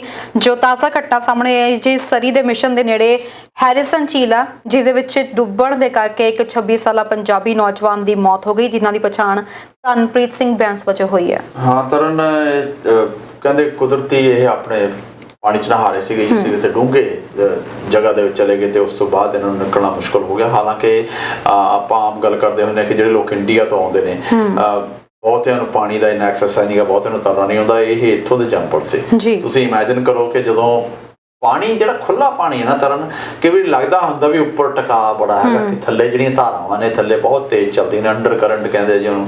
ਸੋ ਕਈ ਵਾਰੀ ਤੁਹਾਨੂੰ ਐਸਾ ਉਹ ਅੰਡਰ ਕਰੰਟ ਖਿੱਚ ਕੇ ਲੈ ਕੇ ਜਾਂਦੀ ਹੈ, ਤੁਹਾਡੇ ਪੈਰ ਨਹੀਂ ਜੀ ਲੱਗਦੇ। ਸੋ ਜਦੋਂ ਵੀ ਪਾਣੀ 'ਚ ਵੜਨਾ ਹੈ, ਜਦੋਂ ਤਕੜੇ ਤੈਰਾਕ ਹੋ ਜੀ ਤਾਂ ਵਗਦੇ ਪਾਣੀ 'ਚ ਜਾਓ, ਅਦਰਵਾਈਜ਼ ਪਲੀਜ਼ ਅਵੋਇਡ ਇਟ, ਕਿਉਂਕਿ ਇਹ ਪਤਾ ਨਹੀਂ ਕਿਹੜੇ ਪਾਸੇ ਨੂੰ ਗੱਲ ਮੁੱਕਣੀ ਜੀ। BC ਦੇ ਵਿੱਚ ਇਸ ਵੇਲੇ ਤਰਨ 20 ਤੋਂ ਉੱਪਰ ਪਿਛਲੇ 3 ਮਹੀਨਿਆਂ ਦੇ ਵਿੱਚ ਲੋਕ ਡੁੱਬ ਚੁੱਕੇ ਨੇ, ਜਿਨ੍ਹਾਂ ਵਿੱਚੋਂ 5 ਪੰਜਾਬੀ ਨੇ। ਇਮੈਜਿਨ ਕਰੋ, ਚੌਥਾ ਹਿੱਸਾ ਸਾਡੀ ਕਮਿਊਨਿਟੀ ਦੇ। ਹਾਲਾਂਕਿ BC ਵਿੱਚ ਸਾਡੀ ਚੌਥਾ ਹਿੱਸਾ ਆਬਾਦੀ ਨਹੀਂ ਹੈਗੀ ਹੈ। ਸੋ ਬੀ ਕੇਅਰਫੁਲ ਪਲੀਜ਼। ਬਿਲਕੁਲ ਸਰ, ਕਹਿੰਦੇ ਜਿਹੜਾ ਮੁੰਡਾ ਸੀਗਾ ਉਹ ਬਾਸਕਟਬਾਲ ਦਾ ਪਲੇਅਰ ਸੀ, 6 ਫੁੱਟ ਤੋਂ ਉੱਤੇ ਉਹਦਾ ਕੱਦ ਸੀ ਤੇ ਠੀਕ ਠਾਕ ਤੈਰ ਵੀ ਲੈਂਦਾ ਸੀਗਾ, ਤੇ ਇਸ ਦੇ ਬਾਵਜੂਦ ਜਿਹੜਾ ਆ ਪਾਣੀ ਦੇ ਵਹਾਅ ਦੇ ਵਿੱਚ ਵਹਿ ਗਿਆ। ਜਿਹੜੇ ਸਾਡੇ ਇੰਡੀਅਨਸ ਦੀ ਜਿਹੜੇ ਇਸ ਹਾਦਸਾ ਵਾਪਰਿਆ ਜੀ, ਉਹਨਾਂ ਦੀ ਉਮਰ 20 ਤੋਂ ਲੈ ਕੇ 27 ਸਾਲ ਤੱਕ ਹੀ ਹੈ। ਯੰਗ ਮੁੰਡੇ ਨੇ ਜੀ। ਬੜਾ ਅਫਸੋਸ ਹੈ। ਇਮੈਜਿਨ ਕਰੋ, ਪੇਰੈਂਟਸ ਆ, ਆਮ ਕਮਿਊਨਿਟੀ ਨੂੰ ਬੜਾ ਅਫਸੋਸ ਹੁੰਦਾ ਜੀ ਜੇ ਪੇਰੈਂਟਸ ਨਾਲ ਦਾ ਜਿਹੜਾ ਹਾਲ ਹੋਏਗਾ, ਤਾਂ ਸੋਚਣ ਵਾਲੀ ਗੱਲ ਹੈ ਜੀ। ਬਿਲਕੁਲ, ਇੱਕ ਦਰਸ਼ਕ ਸਾਡੇ ਨਾਲ ਜੁੜ ਗਏ ਨੇ ਹੋਰ। ਹੈਲੋ ਸਤਿ ਸ਼੍ਰੀ ਅਕਾਲ ਜੀ। ਮੈਡਮ ਸਤਿ ਸ਼੍ਰੀ ਅਕਾਲ। ਹਾਂਜੀ ਸਰ, ਕਿੱਥੋਂ ਬੋਲ ਰਹੇ ਹੋ? ਮੈਂ ਬੋਲ ਰਿਹਾ ਕੈਨੇਡਾ ਤੋਂ, ਬਰੈਂਪਟਨ ਤੋਂ। ਜੀ ਸਰ, ਦੱਸੋ ਕੀ ਕਹਿਣਾ ਚਾਹੁੰਦੇ ਹੋ? ਕੰਮ ਇਹ ਆ ਜੀ ਕਿ ਕੱਲ ਹਮਦਰਦ ਟੀਵੀ ਵਾਲਿਆਂ ਨੇ ਜੀ 13 ਕੰਟਰੀਆਂ ਦਾ ਅਨਾਉਂਸ ਕੀਤਾ ਜੀ ਬਬਲ ਸਕੀਮ ਚ। ਜੀ ਬਬਲ ਸਕੀਮ, ਬਿਲਕੁਲ ਜੀ। ਹਾਂ, ਤੇ ਉਹਦੇ ਵਿੱਚ ਕਿਆ ਮੈਂ 에ਅਰ ਇੰਡੀਆ ਚ ਜਾ ਸਕਦਾ? ਸਰ ਤੁਹਾਡਾ ਇੰਡੀਆ ਜਾਣਾ। ਤੁਸੀਂ ਪਹਿਲਾਂ ਵੀ ਆਈ ਥਿੰਕ ਕਾਲ ਕੀਤੀ ਸੀ, ਤੁਹਾਡੇ ਸਵਾਲ ਦਾ ਜਵਾਬ ਅਸੀਂ ਦੇ ਦਿੱਤਾ ਆ। ਤੁਸੀਂ ਪਹਿਲਾਂ ਫੋਨ ਕੀਤਾ ਸੀਗਾ ਜੀ। ਹਾਂ ਜੀ ਬਿਲਕੁਲ, ਤੁਸੀਂ ਹੁਣੀ ਆਨਸਰ ਸੁਣ ਸਕਦੇ ਹੋ ਸਰ। ਤੁਸੀਂ ਫੋਨ ਤੇ ਇਹਨਾਂ ਨੂੰ ਰਿਪਲਾਈ ਕਰ ਦਿਓ ਪਲੀਜ਼। ਹਾਂ ਜੀ ਤਰਨ, ਇਹਨਾਂ ਨੂੰ ਅਸੀਂ ਗੱਲ ਕਰਕੇ ਹਟੇ ਸੀਗੇ ਜੀ। ਤੁਸੀਂ ਪਹਿਲਾਂ ਕੋਈ ਗੱਲ ਨਹੀਂ, ਤੁਸੀਂ ਜਾਣਾ ਚਾਹੁੰਦੇ ਜੀ, ਤੁਹਾਨੂੰ ਪਹਿਲਾਂ ਤਾਂ ਜੀ ਉੱਥੇ ਪਤਾ ਕਰਨਾ ਪਏਗਾ ਕਿ ਤੁਸੀਂ ਅਲਾਉਡ ਹੋ ਕਿ ਨਹੀਂ ਅਲਾਉਡ ਹੋ, ਕਿਉਂਕਿ ਸਰਕਾਰ ਚਾਹੁੰਦੀ ਹੈ ਤੁਹਾਨੂੰ ਸਪੈਸ਼ਲ ਇਜਾਜ਼ਤ ਦੇਣੀ ਪਏ। ਕਿੱਥੋਂ ਪਤਾ ਕਰਨਾ? ਇੰਡੀਅਨ ਕੌਂਸਲੇਟ ਤੋਂ ਪਤਾ ਕਰਨਾ ਪਏਗਾ। ਕੌਂਸਲੇਟ ਤੋਂ ਜੀ, ਇੰਡੀਅਨ ਕੌਂਸਲੇਟ। ਹਾਂਜੀ, ਇੰਡੀਅਨ ਕੌਂਸਲੇਟ ਤੋਂ ਤੁਸੀਂ ਪਤਾ ਕਰੋ ਜੀ। ਤੁਸੀਂ ਬਰੈਂਪਟਨ ਜੀ, ਤੁਸੀਂ ਬਰੈਂਪਟਨ ਚ ਔਰ ਟੋਰਾਂਟੋ ਵਿੱਚ ਜਿਹੜਾ ਇੰਡੀਅਨ ਕੌਂਸਲੇਟ ਆ, ਉੱਥੇ ਕਾਲ ਕਰਕੇ ਤੁਸੀਂ ਪਤਾ ਕਰ ਸਕਦੇ ਹੋ ਉਹਨਾਂ ਨੂੰ ਵੀ ਤੁਹਾਨੂੰ ਜਾਣ ਦੀ ਇਜਾਜ਼ਤ ਦਿੱਤੀ ਜਾਏਗੀ ਜਾਂ ਨਹੀਂ। ਜੇ ਉਹ ਦਿੰਦੇ ਨੇ ਤਾਂ ਉਹਨਾਂ ਤੋਂ ਇੱਕ ਈਮੇਲ ਤੁਹਾਨੂੰ ਮੰਗਵਾਉਣੀ ਪੈਣੀ ਆ। ਉਹ ਈਮੇਲ ਦਿਖਾ ਕੇ ਤੁਸੀਂ ਆਪਣੀ ਟਿਕਟ ਬੁੱਕ ਕਰਵਾਉਣੀ ਹੈ ਤੇ ਉਸ ਤੋਂ ਬਾਅਦ ਤੁਸੀਂ ਜਾ ਸਕਦੇ ਹੋ ਜੀ। ਟੀਵੀ ਤੇ ਵੀ ਸੁਣਨ ਬਿਲਕੁਲ ਜੀ, ਤੁਸੀਂ ਉਮੀਦ ਕਰਦੇ ਹਾਂ ਤੁਹਾਨੂੰ ਇਹਨਾਂ ਦਾ ਜਵਾਬ ਮਿਲ ਗਿਆ ਹੋਵੇਗਾ ਜੀ। ਹਾਂ, ਜਿਹੜੀਆਂ ਆਪਾਂ ਅੱਗੇ ਗੱਲ ਕਰੀ ਜੀ, ਕਿਉਂਕਿ 20 ਤੋਂ ਲੈ ਕੇ 27 ਸਾਲ ਦੇ ਬੱਚਿਆਂ ਲੜਕਿਆਂ ਦੀ ਇਸ ਚ ਡੁੱਬਣ ਕਰਕੇ ਮੌਤ ਹੋਈ ਹੈ ਜੀ। ਸਰ ਡੁੱਬਣ ਦੀ ਤਾਂ ਹੋ ਰਹੀ ਹੈ, ਪਰ ਨਾਲ ਹੀ ਓਵਰਡੋਜ਼ ਦੇ ਕਰਕੇ ਵੀ ਕਾਫੀ ਮੌਤਾਂ ਹੋ ਰਹੀਆਂ ਨੇ। ਜੋ ਤਾਜ਼ਾ ਘਟਨਾ ਮਿਸੀਸਾਗਾ ਵਿੱਚ ਸਾਹਮਣੇ ਆਈ ਹੈ, ਉਹਦੇ ਵਿੱਚ 3 ਵਿਅਕਤੀ ਰਾਤ ਨੂੰ ਓਵਰਡੋਜ਼ ਕੀਤਾ ਇਹਨਾਂ ਨੇ ਤੇ ਸਵੇਰੇ ਉੱਠ ਨਹੀਂ ਪਾਏ। ਸਾਨੂੰ ਕਈ ਜਾਣੇ ਸੀਗੇ, ਜਿੰਨੀ ਕੁ ਹੁਣ ਤੱਕ ਖਬਰ ਆਈ ਹੈ। ਅੱਜ 1:30 ਵਜੇ ਇਹ ਫੋਨ ਕਾਲ ਗਈ ਹੈ ਤਕਰੀਬਨ ਜਿਹੜੀ ਸਾਡੀ ਪੀਰ ਪੁਲਿਸ ਹੈ ਜੀ ਕਿ 3 ਬੰਦੇ ਆ ਜਿਹੜੇ ਕਿ ਜਿਹਨਾਂ 'ਚ ਕੋਈ ਮੂਵਮੈਂਟ ਨਹੀਂ ਹੈਗੀ ਆ। ਉਸ ਅਪਾਰਟਮੈਂਟ ਦੇ ਵਿੱਚ ਕੋਈ ਹੋਰ ਵੀ ਸੀਗਾ, ਉੱਥੋਂ ਉਸ ਬੰਦੇ ਨੇ ਜਿਹੜੇ ਸਾਡੀ ਪੀਰ ਪੁਲਿਸ ਕਹਿ ਰਹੀ ਹੈ ਉਹਨੇ ਫੋਨ ਕੀਤਾ ਜੀ। ਉਸ ਰਾਤ ਕੋਈ ਪਾਰਟੀ ਸੀਗੀ ਉਸ ਜਗ੍ਹਾ ਤੇ, ਪਾਰਟੀ ਦੇ ਵਿੱਚ ਲੱਗਦਾ ਆਪਾਂ ਨੂੰ ਹਜੇ ਕਾਰਨ ਪੁਲਿਸ ਨੇ ਇਸ ਨੂੰ ਦੱਸਿਆ ਨਹੀਂ ਹੈ, ਪਰ ਜਿਹੜੀ ਪਾਰਟੀ ਸੀ ਉਹਦੇ ਵਿੱਚ ਕੁਝ ਗੱਲ ਇਸ ਤਰ੍ਹਾਂ ਦੀ ਬਾਹਰ ਆ ਰਹੀ ਹੈ ਕਿ ਸ਼ਾਇਦ ਓਵਰਡੋਜ਼ ਦਾ ਮਾਮਲਾ। 3 ਨੌਜਵਾਨ ਨੇ ਜੀ, ਤਕਰੀਬਨ 30 ਸਾਲ ਦੇ ਨੇੜੇ ਇਹਨਾਂ ਦੀ ਉਮਰ ਹੈਗੀ ਆ। ਅੱਜ ਸਾਨੂੰ ਨੈਸ਼ਨੈਲਿਟੀ ਦਾ ਪਤਾ ਨਹੀਂ ਹੈ ਜੀ, ਜੇ ਸਾਨੂੰ ਜਦੋਂ ਪਤਾ ਲੱਗੇਗਾ ਤੁਹਾਡੇ ਨਾਲ ਜ਼ਰੂਰ ਸਾਂਝਾ ਕਰਾਂਗੇ ਜੀ। ਬਿਲਕੁਲ ਜੀ। ਤੇ ਸਰ ਓਵਰਡੋਜ਼ ਦੀਆਂ ਘਟਨਾਵਾਂ ਇਹ ਨਹੀਂ ਹੈ ਕਿ ਸਿਰਫ ਨੌਜਵਾਨ ਪੀੜ੍ਹੀ ਵਿੱਚ ਹੀ ਹੋ ਰਿਹਾ, ਜਿਵੇਂ ਅਸੀਂ ਦੇਖ ਰਹੇ ਹਾਂ ਕਿ ਇਹਨਾਂ ਨੇ 3 ਦੋਸਤਾਂ ਨੇ ਕੀਤੀ ਸੀ, ਇਹਨਾਂ ਦੀ ਉਮਰ 40 ਸਾਲ ਦੇ ਕਰੀਬ ਜਿਹੜੀ ਉਹ ਦੱਸੀ ਜਾ ਰਹੀ ਹੈ। ਬਿਲਕੁਲ ਤਰਨ, ਓਵਰਡੋਜ਼ ਦੀ ਪ੍ਰੋਬਲਮ ਹੈ ਖਾਸ ਕਰ ਜਦੋਂ ਦਾ ਕੋਵਿਡ ਸ਼ੁਰੂ ਹੋਇਆ ਇਹਦੇ ਨਾਲ ਕਈ ਐਸੇ ਕੇਸਿਸ ਨੇ ਜਿਹੜੀ ਕਈ ਥਾਵਾਂ ਤੇ ਵੱਧ ਗਿਆ। ਨਸ਼ੇ ਦੀ ਜਿਹੜੀ ਵਰਤੋਂ ਅੱਗੇ ਨਾਲ ਵੱਧ ਗਈ ਹੈ। ਇਕੱਲਾ ਇਹ ਨਹੀਂ, ਸ਼ਰਾਬ ਵੀ ਅੱਗੇ ਨਾਲ ਵੱਧ ਵਿਕ ਰਹੀ ਹੈ। ਐਸਾ ਕੁਛ ਹੋ ਰਿਹਾ ਕਿ ਲੋਕੀ ਜ਼ਿਆਦਾ ਘਰੇ ਬੈਠੇ ਆ, ਡਿਮੋਰਲਾਈਜ਼ ਹੋ ਰਹੇ ਨੇ ਫਿਰ ਇਸ ਪਾਸੇ ਨੂੰ। ਪਰ ਜੀ ਨਸ਼ਾ ਕਿਸੇ ਚੀਜ਼ ਦਾ ਇਲਾਜ ਨਹੀਂ ਹੈ। ਜੇ ਤੁਹਾਨੂੰ ਲੱਗਦਾ ਵੀ ਮੈਂ ਇਟਸ ਅ ਟੈਂਪਰੇਰੀ ਥਿੰਗ, ਉਨੀ ਦੇਰ ਹੀ ਆ ਜਿੰਨੀ ਦੇਰ ਰਹਿੰਦਾ, ਪਰ ਜਦੋਂ ਉਤਰ ਗਿਆ ਤੁਹਾਨੂੰ ਫਿਰ ਹੋਰ ਦੀ ਜ਼ਰੂਰਤ ਪੈਂਦੀ ਆ, ਉਦੋਂ ਜ਼ਿਆਦਾ ਤੁਸੀਂ ਉਹਦੇ ਵਿੱਚ ਨੂੰ ਦਲਦਲ ਹੈ ਉਸ ਦੱਸਦੇ ਜਾਂਦੇ ਵੀ ਨਸ਼ਾ ਕਿਸੇ ਚੀਜ਼ ਦਾ ਜਵਾਬ ਨਹੀਂ ਹੈ ਜੀ। ਕੋਸ਼ਿਸ਼ ਕਰੋ ਜੇ ਛੱਡਿਆ ਜਾ ਸਕੇ। ਬਿਲਕੁਲ ਜੀ। ਤੇ ਇਸ ਤੋਂ ਬਾਅਦ ਸਰ ਅਗਲੀ ਖਬਰ ਹੈ ਮਿਸੌਰੀ ਤੋਂ, ਜਿੱਥੇ ਇੱਕ ਡਾਕਟਰ ਨੂੰ ਆਪਣੀ ਦੋਸਤੀ ਨਿਭਾਉਣੀ ਮਹਿੰਗੀ ਪੈ ਗਈ ਤੇ ਆਪਣੀ ਨੌਕਰੀ ਤੋਂ ਹੱਥ ਧੋਣਾ ਪੈ ਗਿਆ। ਮਸੂਰੀ ਦੀ ਗੱਲ ਹੈ ਜੀ, US ਦੇ ਵਿੱਚ ਐਸੀ ਗੱਲ ਹੋਈ ਹੈ। ਬਸ ਇਉਂ ਹੈ ਵੀ ਜੇ ਤੁਸੀਂ ਡਾਕਟਰ ਹੋ ਤੇ ਮੈਂ ਕਹਾਂ ਮੈਨੂੰ ਪ੍ਰੋਬਲਮ ਹੈਗੀ ਹੈ, ਉਹ ਦੋਸਤ ਕਹਿੰਦਾ ਜੀ ਮੈਂ ਹਸਪੀਟਲ ਤੋਂ ਡਰ ਲੱਗਦਾ, ਮੈਨੂੰ ਮੈਂ ਜਾਣਾ ਨਹੀਂ ਚਾਹੁੰਦਾ। ਉਹਦੇ ਕੋਈ ਗੈਂਗਰੀਨ ਸੀਗਾ ਉਹਦੇ ਪੈਰ ਦੇ ਵਿੱਚ ਤੇ ਉਹਨੂੰ ਪ੍ਰੋਬਲਮ ਸੀ, ਤਾਂ ਉਹਦਾ ਆਪਦੇ ਦੋਸਤ ਨੂੰ ਡਾਕਟਰ ਨੂੰ ਕਹਿੰਦਾ, ਉਹ ਕਹਿੰਦਾ ਚੱਲ ਮੈਂ ਤੇਰਾ ਆਪਣੇ ਮੇਰਾ ਜਿਹੜਾ ਘਰੇ ਕਲੀਨਿਕ ਹੈਗਾ ਉਹਦੇ 'ਚ ਮੈਂ ਤੈਨੂੰ ਕੰਮ ਇਹਦਾ ਕਰਦਾ, ਐਂਪੂਟੇਟ ਕਰਨਾ ਸੀਗਾ ਜੀ, ਉਹਦੀ ਉਂਗਲ ਕੱਟਣੀ ਸੀਗੀ ਜੀ। ਔਰ ਉਹ ਉਹਦੇ ਘਰੇ ਜਾਂਦਾ ਜੀ। ਉਹਦੇ ਜਿਹੜਾ ਕਹਿੰਦਾ ਹੁਣ ਜਿਹੜੇ ਉਹਨੇ ਦੋਸ਼ ਲਾਏ ਨੇ, ਉਹ ਕਹਿੰਦਾ ਜੀ ਜਿੱਥੇ ਉਹਨੇ ਮੇਰਾ ਇਹ ਆਪਰੇਸ਼ਨ ਕੀਤਾ ਹੈ ਉਹ ਬਾਹਰ ਖੁੱਲ੍ਹਾ ਥਾਂ ਸੀਗਾ, ਉਸ ਜਗ੍ਹਾ ਤੇ ਉਹਨੇ ਆਪਰੇਸ਼ਨ ਕੀਤਾ ਇਉਂ ਲੱਗਦਾ ਜਿਵੇਂ ਕੋਈ ਗਰਾਜ ਹੁੰਦਾ, ਇਹੋ ਜਿਹੀ ਥਾਂ ਹੈਗੀ ਆ। ਤੇ ਪਰ ਉਹ ਜਿਹੜਾ ਡਾਕਟਰ ਹੈਗਾ ਉਹ ਕਹਿੰਦਾ ਵੀ ਨਹੀਂ, ਬਿਲਕੁਲ ਅਸੀਂ ਹਰ ਚੀਜ਼ ਦਾ ਖਿਆਲ ਰੱਖਿਆ ਵੀ ਕੋਈ ਵੀ ਚੀਜ਼ ਸਾਰਾ ਕੁਝ ਡਿਸੈਨੀਟਾਈਜ਼ ਕੀਤਾ ਹੋਇਆ ਸੀਗਾ, ਕੋਈ ਐਸੀ ਗੱਲ ਨਹੀਂ। ਬਾਅਦ 'ਚ ਵੀ ਕੋਈ ਐਸੀ ਘਟਨਾ ਵਾਪਰੀ ਨਹੀਂ ਕਿ ਉਹਨੂੰ ਕੋਈ ਇਨਫੈਕਸ਼ਨ ਹੋਈ ਹੋਵੇ। ਪਰ ਜੀ ਉਹਨੂੰ ਦੋਸਤੀ ਦਾ ਮੁੱਲ ਹੁਣ ਆਏ ਤਾਰਨਾ ਪੈ ਰਿਹਾ ਕਿ ਉਹਦੇ 'ਤੇ ਕੇਸ ਕਰ ਦਿੱਤਾ ਕਿ ਮਾੜੀ ਥਾਂ 'ਤੇ ਮੈਨੂੰ ਇਹ ਚੀਜ਼ ਇੰਪਿਊਟ ਕੀਤੀ ਗਈ ਹੈ ਤੇ ਉਹ ਹੁਣ ਕੋਰਟ ਦੇ ਵਿੱਚ ਲੈ ਕੇ ਚਲੇ ਗਏ ਜੀ। US ਦੇ ਵਿੱਚ ਇਹ ਬਹੁਤ ਰਿਵਾਜ ਹੈ। ਤਾਂ ਉੱਥੋਂ ਦੀ ਸੁਸਾਇਟੀ ਹਮੇਸ਼ਾ ਮਾਈਂਡ ਨਾ ਕਰਿਓ, ਇਹ ਲੱਭਦੀ ਫਿਰਦੀ ਹੈ ਮੈਂ ਕਦੋਂ ਕਿਸੇ ਨੂੰ ਕਿਵੇਂ ਸੂ ਕਰਾਂ। ਸੂ ਕਰਨ ਨਾਲ ਅੱਛਾ ਤੁਸੀਂ ਕਿਤੇ US ਚਲੇ ਜਾਓ ਤਾਂ ਬੜੇ ਵੱਡੇ ਬੋਰਡ ਲੱਗੇ ਨੇ ਹਾਈਵੇਜ਼ ਦੇ ਉੱਤੇ, ਲਾਇਰਸ ਦੇ ਬੋਰਡ ਲੱਗੇ ਨੇ ਵੀ ਕਿਸੇ ਨੂੰ ਸੂ ਕਰਨਾ ਤਾਂ ਅਸੀਂ ਤੁਹਾਡਾ ਸਭ ਤੋਂ ਵਧੀਆ ਕਰ ਸਕਦੇ ਹਾਂ, ਔਰ ਹਿੱਸੇ ਦੇ ਉੱਤੇ ਕਰਦੇ ਨੇ। ਜੇ ਕਿਸੇ ਨੇ 5000 ਦਾ ਸੂ ਕਰਨਾ 50,000 ਹੋਇਆ ਹੋਏਗਾ, ਉਹ ਤਾਂ ਜਿਹੜੇ ਕੁਛ ਲਾਇਰਸ ਰਹਿ ਜਾਂਦੇ ਮਾੜੇ ਮੋਟੇ ਤੁਹਾਨੂੰ ਮਿਲ ਜਾਂਦੇ ਨੇ। ਔਰ ਬਿਜ਼ਨਸ ਬਣਿਆ ਹੋਇਆ ਵਿੱਚ ਬਹੁਤ ਮਾੜਾ ਰੁਝਾਨ ਆ ਉੱਥੇ। ਸਰ ਪੱਛਮੀ ਕੰਟਰੀਜ਼ 'ਚ ਜ਼ਿਆਦਾ, ਇੱਥੇ ਵੀ ਸਾਨੂੰ ਛੂਟ ਦੇ ਦਿਓ, ਸਾਨੂੰ ਖੁਦ ਨੂੰ ਛੂਟ ਦੇ ਦਿਓ। ਅਸੀਂ ਅਜਿਹੇ ਵਾਰੀ ਬਹੁਤ ਅਜਿਹੀਆਂ ਘਟਨਾਵਾਂ ਦੇ ਵਿੱਚ ਫਸ ਚੁੱਕੇ ਸੀ, ਮਸਾਂ ਨਿਕਲ ਕੇ ਬਾਹਰ ਆਏ ਹਾਂ। ਠੀਕ ਹੈ ਪਰ ਹਲੇ ਆਪਣੇ ਨਾ ਜਿਹੜਾ ਕੈਨੇਡਾ ਇੱਥੇ ਹਜੇ ਫਰਕ ਹੈ। US ਦੇ ਵਿੱਚ ਜਿਹੜੀ ਸੁਸਾਇਟੀ ਹੈ ਉਹ ਤਾਂ ਜਿਵੇਂ ਲੱਭਦੀ ਫਿਰਦੀ ਹੁੰਦੀ ਹੈ ਵੀ ਤੁਸੀਂ ਕੇਸ ਲਿਆਓ ਸਹੀ, ਦੱਸੋ ਕਿਹਨੂੰ ਸੂ ਕਰਨਾ ਹੈ ਜੀ। ਬਿਲਕੁਲ। ਤੇ ਇਸ ਤੋਂ ਬਾਅਦ ਅਗਲੀ ਖਬਰ ਕਰਦੇ ਹਾਂ ਜੀ, ਕੈਨੇਡਾ ਦੀ ਉਹ ਖਬਰ ਹੈ। ਇਸ ਵਕਤ ਆਪਾਂ ਲਾਸਟ ਟਾਈਮ ਸਰ ਇੱਕ ਵਾਰੀ ਇੱਕ ਨਿਊਜ਼ ਸਾਂਝੀ ਕੀਤੀ ਸੀ ਕਿ ਪੜ੍ਹੇ ਲਿਖਿਆਂ ਦੀ ਐਜੂਕੇਟਡ ਦੀ ਜੇ ਗੱਲ ਕੀਤੀ ਜਾਵੇ ਤਾਂ ਕੈਨੇਡਾ ਵਿੱਚ ਸਭ ਤੋਂ ਵੱਧ ਐਜੂਕੇਟਡ ਨੇ। ਤੇ ਕੁਝ ਐਵੇਂ ਦੀ ਹੁਣ ਯੂਨੀਵਰਸਿਟੀਜ਼ ਨਾਲ ਰੈਲੇਵੈਂਟ ਖਬਰ ਸਾਹਮਣੇ ਆਈ ਹੈ, ਜਿਹਦੇ ਵਿੱਚ ਕੈਨੇਡਾ ਦੀਆਂ 4 ਯੂਨੀਵਰਸਿਟੀਜ਼ ਨੂੰ ਟੌਪ 100 ਵਿੱਚ ਜਗ੍ਹਾ ਮਿਲੀ ਹੈ। ਤਰਨ ਦੇਖੋ ਮੈਂ ਉਹ ਗੱਲ ਹੁਣ ਵੀ ਦੁਹਰਾਵਾਂਗਾ, ਤੁਸੀਂ ਗੂਗਲ 'ਚ ਸਰਚ ਕਰੋ ਜੀ ਮੋਸਟ ਐਜੂਕੇਟਡ ਕੰਟਰੀ, ਉਹ 'ਚ ਅਜੇ ਵੀ ਕੈਨੇਡਾ ਹੀ ਆਉਂਦਾ ਜੀ। ਜਿਹੜੀ ਯੂਨੀਵਰਸਿਟੀ ਦੀ ਰੈਂਕਿੰਗ ਆਈ ਹੈ ਤਰਨ 1000 ਯੂਨੀਵਰਸਿਟੀ ਦੀ ਇਹ ਰੈਂਕਿੰਗ ਆਈ ਹੈ। ਉਹਦੇ 'ਚ ਜਿਹੜੀਆਂ ਕੈਨੇਡੀਅਨ ਹੈਗੀਆਂ ਨੇ 3 ਯੂਨੀਵਰਸਿਟੀਜ਼ ਉਹਦੇ ਵਿੱਚ ਆਈਆਂ ਜਿਹੜੀ 80 ਨੰਬਰਾਂ ਦੇ ਵਿੱਚ ਨੇ। ਸਭ ਤੋਂ ਉੱਪਰ ਆਈ ਹੈ ਜੀ ਜਿਹੜੀ ਸਾਡੀ ਯੂਨੀਵਰਸਿਟੀ ਆਫ ਟੋਰਾਂਟੋ ਹੈ, ਜਿਹੜੀ ਮੇਰੇ ਖਿਆਲ 22ਵਾਂ ਨੰਬਰ 23ਵਾਂ ਨੰਬਰ ਹੈ ਜੀ। ਤੇ ਉਸ ਤੋਂ ਮਗਰੋਂ ਹੈ ਜੀ ਜਿਹੜੀ ਸਾਡੀ ਬ੍ਰਿਟਿਸ਼ ਕੰਪਨੀ ਦੀ ਹੈਗੀ ਯੂਨੀਵਰਸਿਟੀ ਐਂਡ ਮਗਿਲ ਯੂਨੀਵਰਸਿਟੀ ਜਿਹੜੀ ਮੌਂਟਰੀਅਲ ਦੀ। ਇੱਕ ਗੱਲ ਜ਼ਰੂਰ ਹੈ ਤਰਨ, ਇਉਂ ਲੱਗਦਾ ਕਿ ਸਾਡੇ ਸਾਰੇ ਦੇਸ਼ ਦੇ ਵਿੱਚ ਹੀ ਵੱਖਰੇ ਥਾਵਾਂ ਤੇ ਚੰਗਾ ਸਟੈਂਡਰਡ ਹੈਗਾ। 1000 ਯੂਨੀਵਰਸਿਟੀ ਦੇ ਵਿੱਚ ਆਉਣਾ ਜੀ, 1000 ਦੇ ਵਿੱਚੋਂ 80ਵੇਂ ਦੇ ਨੰਬਰ ਦੇ ਵਿੱਚ ਇਹ ਆਉਣਾ ਇੱਕ ਬੜੀ ਵੱਡੀ ਗੱਲ ਆ। ਔਰ ਜਿਹੜਾ ਉਹਨਾਂ ਨੇ ਕ੍ਰਾਈਟੇਰੀਆ ਤਰਨ ਕੀ ਹੈਗਾ, ਉਹ ਇਕੱਲਾ ਐਜੂਕੇਸ਼ਨ ਦਾ ਲੈਵਲ ਨਹੀਂ ਆ। ਉਹਨਾਂ ਨੇ ਜਿਹੜੇ ਅਲੂਮਨਾਈ ਸੀਗੇ, ਜਿਹੜੇ ਪੁਰਾਣੇ ਹੈਗੇ ਨੇ ਸਟੂਡੈਂਟਸ, ਉਹ ਕਿੱਥੇ ਤੱਕ ਪਹੁੰਚੇ ਨੇ, ਉੱਥੇ ਕਿੰਨੇ ਨੋਬਲ ਪ੍ਰਾਈਜ਼ ਜਿੱਤੇ ਹੋਏ ਨੇ ਕਿਸੇ ਨੇ, ਕਿੰਨਾ ਉਹਦੇ ਜਿਹੜੇ ਸਟੂਡੈਂਟਸ ਨੇ ਅਖੀਰ ਉਹ ਜ਼ਿੰਦਗੀ ਦੇ ਲੈਵਲ ਤੇ ਕਿੱਥੇ ਕਿੱਥੇ ਪਹੁੰਚ ਰਹੇ, ਇਹ ਸਾਰੀ ਚੀਜ਼ ਦਾ ਸਰਵੇ ਕੀਤਾ। ਹਜ਼ਾਰ ਦੇ ਵਿੱਚੋਂ ਜੀ ਤਕਰੀਬਨ ਫਿਰ 80 ਤੋਂ ਥੱਲੇ ਸਾਡੀਆਂ 3 ਯੂਨੀਵਰਸਿਟੀਜ਼ ਆਉਣਾ ਬੜੀ ਵੱਡੀ ਗੱਲ ਹੈ ਜੀ। ਬਿਲਕੁਲ ਜੀ, ਤੇ ਉੱਥੇ ਅਗਲੀ ਖਬਰ ਵੀ ਕੁਝ ਸਟੱਡੀਜ਼ ਨਾਲ ਰੈਲੇਵੈਂਟ ਹੀ ਹੈ। ਆਸਟ੍ਰੇਲੀਆ ਤੋਂ ਖਬਰ ਹੈ। ਅਸੀਂ ਬੀਤੇ ਦਿਨੀ ਖਬਰ ਸਾਂਝੀ ਕੀਤੀ ਸੀ ਕਿ ਆਸਟ੍ਰੇਲੀਆ ਹੁਣ ਇੰਟਰਨੈਸ਼ਨਲ ਸਟੂਡੈਂਟਸ ਦੇ ਲਈ ਇੱਕ ਪਾਇਲਟ ਪ੍ਰੋਜੈਕਟ ਸ਼ੁਰੂ ਕਰਨ ਜਾ ਰਿਹਾ, ਜਿਹਦੇ ਤਹਿਤ ਅੰਤਰਰਾਸ਼ਟਰੀ ਵਿਦਿਆਰਥੀ ਜਿਨ੍ਹਾਂ ਨੇ ਆਸਟ੍ਰੇਲੀਆ ਦੀਆਂ ਯੂਨੀਵਰਸਿਟੀਜ਼ ਦੇ ਵਿੱਚ ਐਡਮਿਸ਼ਨ ਲਈ ਹੋਈ ਆ, ਉਹ ਹੁਣ ਆਸਟ੍ਰੇਲੀਆ ਆ ਸਕਦੇ ਨੇ। ਸੋ ਇਹਦੇ ਤਹਿਤ ਜਿਹੜਾ ਇੱਕ ਪ੍ਰੋਗਰਾਮ ਦੀ ਸ਼ੁਰੂਆਤ ਕੀਤੀ ਗਈ ਹੈ, ਜਿਹਦਾ ਇਹ ਹੈ ਜੀ ਸਾਊਥ ਆਸਟ੍ਰੇਲੀਆ ਪਾਇਲਟ ਪ੍ਰੋਗਰਾਮ। ਇਸ ਦੇ ਤਹਿਤ ਹੁਣ ਕੀ ਇੰਡੀਅਨ ਸਟੂਡੈਂਟਸ ਵੀ ਇਸ ਵਿੱਚ ਜਾ ਸਕਦੇ ਨੇ ਜਾਂ ਨਹੀਂ ਜਾ ਸਕਦੇ? ਸਰ, ਕੀ ਹੁਣ ਇੰਡੀਅਨ ਸਟੂਡੈਂਟਸ ਇਸ ਪਾਇਲਟ ਪ੍ਰੋਜੈਕਟ ਦੇ ਤਹਿਤ ਆਸਟ੍ਰੇਲੀਆ ਵੱਲ ਰੁਖ ਕਰ ਸਕਦੇ ਨੇ? ਇਹਦੇ ਚ ਤਰਨ ਅਜੇ ਇੰਡੀਆ ਦਾ ਨਾਮ ਨਹੀਂ ਹੈਗਾ, sorry to say this thing, ਪਰ ਇੰਡੀਆ ਦਾ ਨਾਮ ਹਜੇ ਇੱਥੋਂ ਦੇ ਸਟੂਡੈਂਟਸ ਵਾਸਤੇ ਕੁਝ ਨਹੀਂ ਹੈ। ਜਿਹੜਾ ਪਾਇਲਟ ਪ੍ਰੋਜੈਕਟ ਹੈਗਾ ਇਹਦੇ ਵਿੱਚ ਜਿਹੜੀ ਤੁਸੀਂ ਸਾਊਥ ਆਸਟ੍ਰੇਲੀਆ ਦੀ ਗੱਲ ਕੀਤੀ, ਉੱਥੇ ਪ੍ਰੀਮੀਅਰ ਨੇ ਵੀ ਗੱਲ ਕੀਤੀ ਸੀ ਵੀ ਸਾਨੂੰ, ਆਪਾਂ ਕੱਲ ਮਾੜੀ ਜਿਹੀ ਗੱਲ ਕੀਤੀ ਸੀ ਕਿ ਚਾਹੁੰਦੇ ਨੇ ਵੀ ਵਾਪਸ ਆਉਣ ਸਟੂਡੈਂਟਸ, ਪਰ ਇਹਦੇ ਵਿੱਚ ਇੰਡੀਆ ਦਾ ਹਜੇ ਨਾਮ ਨਹੀਂ ਹੈ ਜੀ। ਮੈਨੂੰ ਇਉਂ ਲੱਗਦਾ ਵੀ ਜਿਹੜਾ ਕੋਵਿਡ ਵਾਲਾ ਕੰਮ ਹੈਗਾ ਉਹਦੇ ਜਿਹੜੇ ਨੰਬਰਸ ਵੀ ਨੇ ਤਰਨ, ਅੱਜ ਮੈਂ ਇੱਕ ਹੋਰ ਖਬਰ ਪੜ੍ਹ ਰਿਹਾ ਸੀਗਾ, ਉਹਦੇ 'ਚ ਇਹ ਕਿਹਾ ਜਾ ਰਿਹਾ ਕਿ ਜਿਹੜੇ ਇੰਡੀਆ ਦੇ ਜਿਹੜੇ ਕੋਵਿਡ ਦੇ ਨੰਬਰਸ ਨੇ ਉਹ ਸਹੀ ਨੰਬਰਸ ਹੈ ਨੇਗੇ ਅਕੋਰਡਿੰਗ ਟੂ BBC। ਨੰਬਰਸ ਨੂੰ ਘਟਾ ਕੇ ਦੱਸਿਆ ਜਾ ਰਿਹਾ ਹੈਗਾ। ਸੋ ਜੇ ਅਜਿਹੀਆਂ ਗੱਲਾਂ ਬਾਹਰ ਆਉਣ ਲੱਗ ਜਾਂਦੀਆਂ ਨੇ, ਜਿਹੜੀਆਂ ਦੇਸ਼ ਹੈਗੇ ਨੇ ਉਹਨਾਂ ਦੀ ਜਿਹੜੀ ਇੰਟੈਲੀਜੈਂਸ ਹੈ ਉਹ ਬੈਟਰ ਕੰਮ ਕਰਦੀ ਹੈ। ਔਰ ਮੈਨੂੰ ਲੱਗਦਾ ਸ਼ਾਇਦ ਇੱਕ ਇਹ ਵੀ ਕਾਰਨਾਂ ਦੇ ਵਿੱਚੋਂ ਇੱਕ ਇਹ ਕਾਰਨ ਵੀ ਨਾ ਹੋਵੇ ਕਿ ਜਿਹੜੇ ਅਜੇ ਇੰਡੀਆ ਦੇ ਸਟੂਡੈਂਟਸ ਹੈ ਆਸਟ੍ਰੇਲੀਆ ਨੂੰ ਲੈਣ ਨੂੰ ਤਿਆਰ ਨਹੀਂ ਹੈ। ਬਿਲਕੁਲ ਜੀ, ਉਧਰ ਸਤੰਬਰ ਦੀ ਸ਼ੁਰੂਆਤ ਵਿੱਚ ਜਿਹੜੇ ਅੰਤਰਰਾਸ਼ਟਰੀ ਵਿਦਿਆਰਥੀ ਸਾਊਥ ਆਸਟ੍ਰੇਲੀਆ ਪਾਇਲਟ ਪ੍ਰੋਗਰਾਮ ਦੇ ਤਹਿਤ ਸਾਊਥ ਆਸਟ੍ਰੇਲੀਆ ਜਾ ਸਕਦੇ ਨੇ, ਉਹਨਾਂ ਵਿੱਚ ਸਭ ਤੋਂ ਪਹਿਲੇ ਨੰਬਰ ਤੇ ਸਿੰਗਾਪੁਰ ਹੈ। ਸਿੰਗਾਪੁਰ ਦੇ 700 ਵਿਦਿਆਰਥੀ ਜਿਹੜੇ ਆ ਉਹ ਸਤੰਬਰ ਦੀ ਸ਼ੁਰੂਆਤ ਦੇ ਵਿੱਚ ਆਸਟ੍ਰੇਲੀਆ ਜਾ ਸਕਦੇ ਨੇ।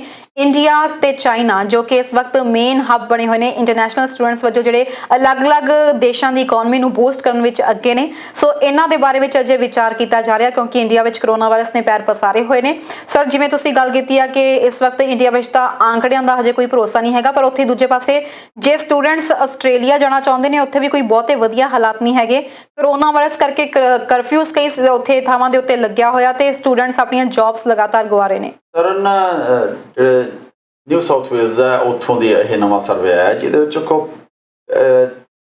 100% ਲੋਕਾਂ ਨੂੰ ਕੁਐਸਚਨ ਕੀਤਾ, ਉਹ 'ਚੋਂ 65% ਨੇ ਜਵਾਬ ਦਿੱਤਾ। ਜਿਨ੍ਹਾਂ ਨੇ ਜਵਾਬ ਦਿੱਤਾ ਉਹਨਾਂ ਵਿੱਚੋਂ 60% ਇੰਟਰਨੈਸ਼ਨਲ ਸਟੂਡੈਂਟਸ ਇਸ ਵੇਲੇ ਉਹਨਾਂ ਨੇ ਜੌਬ ਉਹਨਾਂ ਕੋਲੇ ਹੈ ਨਹੀਂ ਗੀ। ਤੇ ਇਮੈਜਿਨ ਕਰੋ ਤਾਂ 60% ਸਟੂਡੈਂਟ ਕੋਲ ਜੌਬਸ ਹੈ ਨਹੀਂ ਗਈ ਹੈ ਤੇ 39% ਸਟੂਡੈਂਟਸ ਐਸੇ ਨੇ, ਮੈਂ ਕੱਲੇ ਇੰਡੀਅਨਸ ਦੀ ਗੱਲ ਨਹੀਂ ਜੀ ਕਰ ਰਿਹਾ, ਸਾਰੇ ਸਟੂਡੈਂਟਸ ਦੀ ਗੱਲ, 39% ਐਸੇ ਸਟੂਡੈਂਟਸ ਹੈ ਜਿਨ੍ਹਾਂ ਕੋਲੇ 3 ਡੰਗ ਦਾ ਖਾਣ ਦਾ ਇੰਤਜ਼ਾਮ ਨਹੀਂ ਹੈਗਾ। 34% very close to be homeless, ਜਿਹੜੇ ਕਿ ਆਪਦੀ ਜਿਹੜੀ ਜਗ੍ਹਾ ਤੇ ਰਹਿੰਦੇ ਸੀ ਉਹਨਾਂ ਨੂੰ ਛੱਡ ਕੇ ਕਿਸੇ ਹੋਰ ਦੇ ਨਾਲ ਰਹਿਣ ਲੱਗੇ ਹੋਏ ਨੇ। ਤੇ 43% ਐਸੇ ਜਿਹੜੇ ਕਿ ਜਿਨ੍ਹਾਂ ਨੂੰ ਮੀਲ ਸਕਿਪ ਕਰਨਾ ਪੈਂਦਾ। ਸੋ ਅਜਿਹੇ ਹਾਲਤ ਨੇ, ਉਹਨਾਂ ਨੇ ਸਰਕਾਰ ਕੋਲੋਂ ਵੀ ਡਿਮਾਂਡ ਕੀਤੀ ਹੈ ਜਦ ਅਸੀਂ ਇੱਥੇ ਰਹਿ ਰਹੇ ਹਾਂ ਸਾਡਾ ਇੰਤਜ਼ਾਮ ਕੀਤਾ ਜਾਵੇ, ਕਿਉਂਕਿ ਕੋਵਿਡ-19 ਜਿਹੜਾ ਤਰਨ ਇਟਸ ਡਿਫਰੈਂਟ ਹਾਲਾਤ ਐਸੇ ਹੋ ਗਏ ਨੇ। ਜੇ ਪਹਿਲੇ ਹਾਲਾਤ ਸੀਗੇ ਉਹ ਇਹ ਵੱਖਰੇ ਹਾਲਾਤ ਨੇ, ਔਰ ਇਸ ਕਰਕੇ ਜਿਹੜੇ ਆਉਣਾ ਵੀ ਚਾਹੁੰਦੇ ਨੇ, ਜਿਹੜੀ ਪਹਿਲਾਂ ਆਪਾਂ ਗੱਲ ਕੀਤੀ ਹੈ, ਮੇਰਾ ਖਿਆਲ ਹੈ ਵੀ ਇਹਨਾਂ ਹਾਲਾਤਾਂ ਨੂੰ ਜ਼ਰੂਰ ਮੱਦੇ-ਨਜ਼ਰ ਰੱਖਣ, ਆਪਦੇ ਮਨ 'ਚ ਰੱਖਣ ਕਿ ਜਿਹੜੇ ਉੱਥੇ ਆਲਰੇਡੀ ਰਹਿ ਰਹੇ ਨੇ ਉਹਨਾਂ ਦਾ ਕੀ ਹਾਲ ਹੈ ਤੇ ਕਿਸੇ ਤੁਸੀਂ ਜਾਓ ਤੇ ਤੁਹਾਡਾ ਵੀ ਕਿਤੇ ਉਹੀ ਹਾਲ ਨਾ ਹੋ ਜਾਵੇ। ਪਰ ਸਰ, ਇਹ ਨਹੀਂ ਹੈ ਕਿ ਸਿਰਫ ਸਟੂਡੈਂਟਸ ਦਾ, ਉੱਥੋਂ ਦੀ ਜੇ ਟੈਕਸੀ ਇੰਡਸਟਰੀ ਦੀ ਗੱਲ ਕਰੀਏ ਤਾਂ ਉਹ ਵੀ ਇਸ ਵਕਤ ਕਾਫੀ ਘਾਟੇ ਵਿੱਚ ਜਾ ਰਹੀ ਹੈ, ਖਾਸ ਤੌਰ ਤੇ ਕਿਉਂਕਿ ਜੌਬਸ ਇਸ ਵਕਤ ਹੈ ਨਹੀਂ ਕੀਆਂ।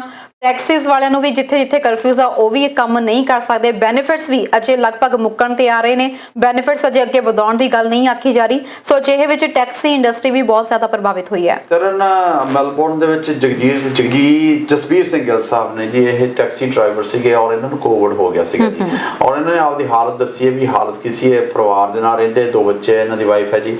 ਕੁਦਰਤੀ ਐਸੀ ਗੱਲ ਹੋਈ ਕਿ ਇਹਨਾਂ ਨੂੰ ਹੀ ਕੋਵਿਡ ਹੋਇਆ। ਪਤਾ ਕਿਵੇਂ ਲੱਗਿਆ?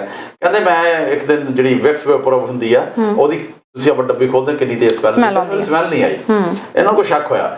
ਸੋ ਆਪਦੇ ਡਾਕਟਰ ਕੋਲ ਗਏ, ਡਾਕਟਰ ਨੇ ਕਿਹਾ ਵੀ ਤੁਸੀਂ ਆਪਦਾ ਟੈਸਟ ਕਰਾਓ ਤੇ ਟੈਸਟ ਦੇ ਵਿੱਚ ਦੇ ਵਰ positive. Anyhow he overcame this thing. ਪਰ ਉਹਨਾਂ ਨੇ ਇੱਕ ਗੱਲ ਜ਼ਰੂਰ ਆਪਦਾ ਤਜਰਬਾ ਦੱਸਿਆ ਵੀ ਜਦੋਂ ਇਹ ਗੱਲ ਹੁੰਦੀ ਹੈ ਪਹਿਲੀ ਗੱਲ ਤਾਂ ਘਬਰਾਉਣ ਦੀ ਲੋੜ ਹੈ ਨਹੀਂ, ਕਿਉਂਕਿ ਹੁਣ ਤੁਸੀਂ ਘਬਰਾ ਕੇ ਕੁਛ ਕਰ ਵੀ ਨਹੀਂ ਸਕਦੇ। ਸਭ ਤੋਂ ਵੱਡੀ ਗੱਲ ਇਹ ਹੈ ਕਿ ਜਿਹੜੇ ਤੁਹਾਨੂੰ ਡਾਕਟਰਸ ਰਿਕਮੈਂਡ ਕਰਦੇ ਨੇ, ਇੱਕ ਤਾਂ ਆਈਸੋਲੇਸ਼ਨ ਹੈਗੀ ਹੈ ਜੀ, ਕਹਿੰਦੇ ਮੈਂ 14 ਦਿਨ ਬਹੁਤ ਔਖੇ ਕੱਟੇ ਨੇ, ਪਰ ਤੁਹਾਨੂੰ ਕੱਟਣੇ ਪੈਣੇ ਨੇ ਕਿਉਂਕਿ ਉਹਦੇ ਨਾਲ ਤੁਸੀਂ ਆਪਦੇ ਪਰਿਵਾਰ ਦਾ ਵੀ ਖਿਆਲ ਰੱਖਣਾ। Anyhow he is over with this thing. ਅਖੀਰ ਇਹਨੇ ਪਾਰ ਕਰ ਲਿਆ ਜੀ। ਕੋਵਿਡ-19 ਦਾ ਕਹਿੰਦੇ ਨੈਗੇਟਿਵ ਆਇਆ ਜੀ, ਪਰ ਇਹੋ ਜਿਹੇ ਕੇਸ ਬਹੁਤ ਨੇ। ਮੈਂ ਇਹਦੇ ਨਾਲ ਲੈਸਟਰ ਬੀ ਪੀਅਰਸਨ ਏਅਰਪੋਰਟ ਦੇ ਜਿਹੜੀ 에어ਪੋਰਟ ਦੀ ਟੈਕਸੀ ਕੈਬ ਐਸੋਸੀਏਸ਼ਨ ਹੈ ਜੀ, ਉਹਨਾਂ ਦੇ ਜਿਹੜੇ ਰਜਿੰਦਰ ਔਜਲਾ ਸਾਹਿਬ ਨੇ, ਉਹਨਾਂ ਨੇ ਅੱਜ ਚਿੱਠੀ ਪਾਈ ਹੈ ਜੀ ਫੋਰਡ ਸਾਹਿਬ ਨੂੰ, ਸਾਡੇ ਪ੍ਰੀਮੀਅਰ ਨੂੰ, ਕਿ ਹਾਲਤ ਇਹ ਹੋਣ ਕਰਕੇ 에어ਪੋਰਟ ਨੂੰ ਬਹੁਤ ਵੱਡਾ ਇਫੈਕਟ ਪਿਆ।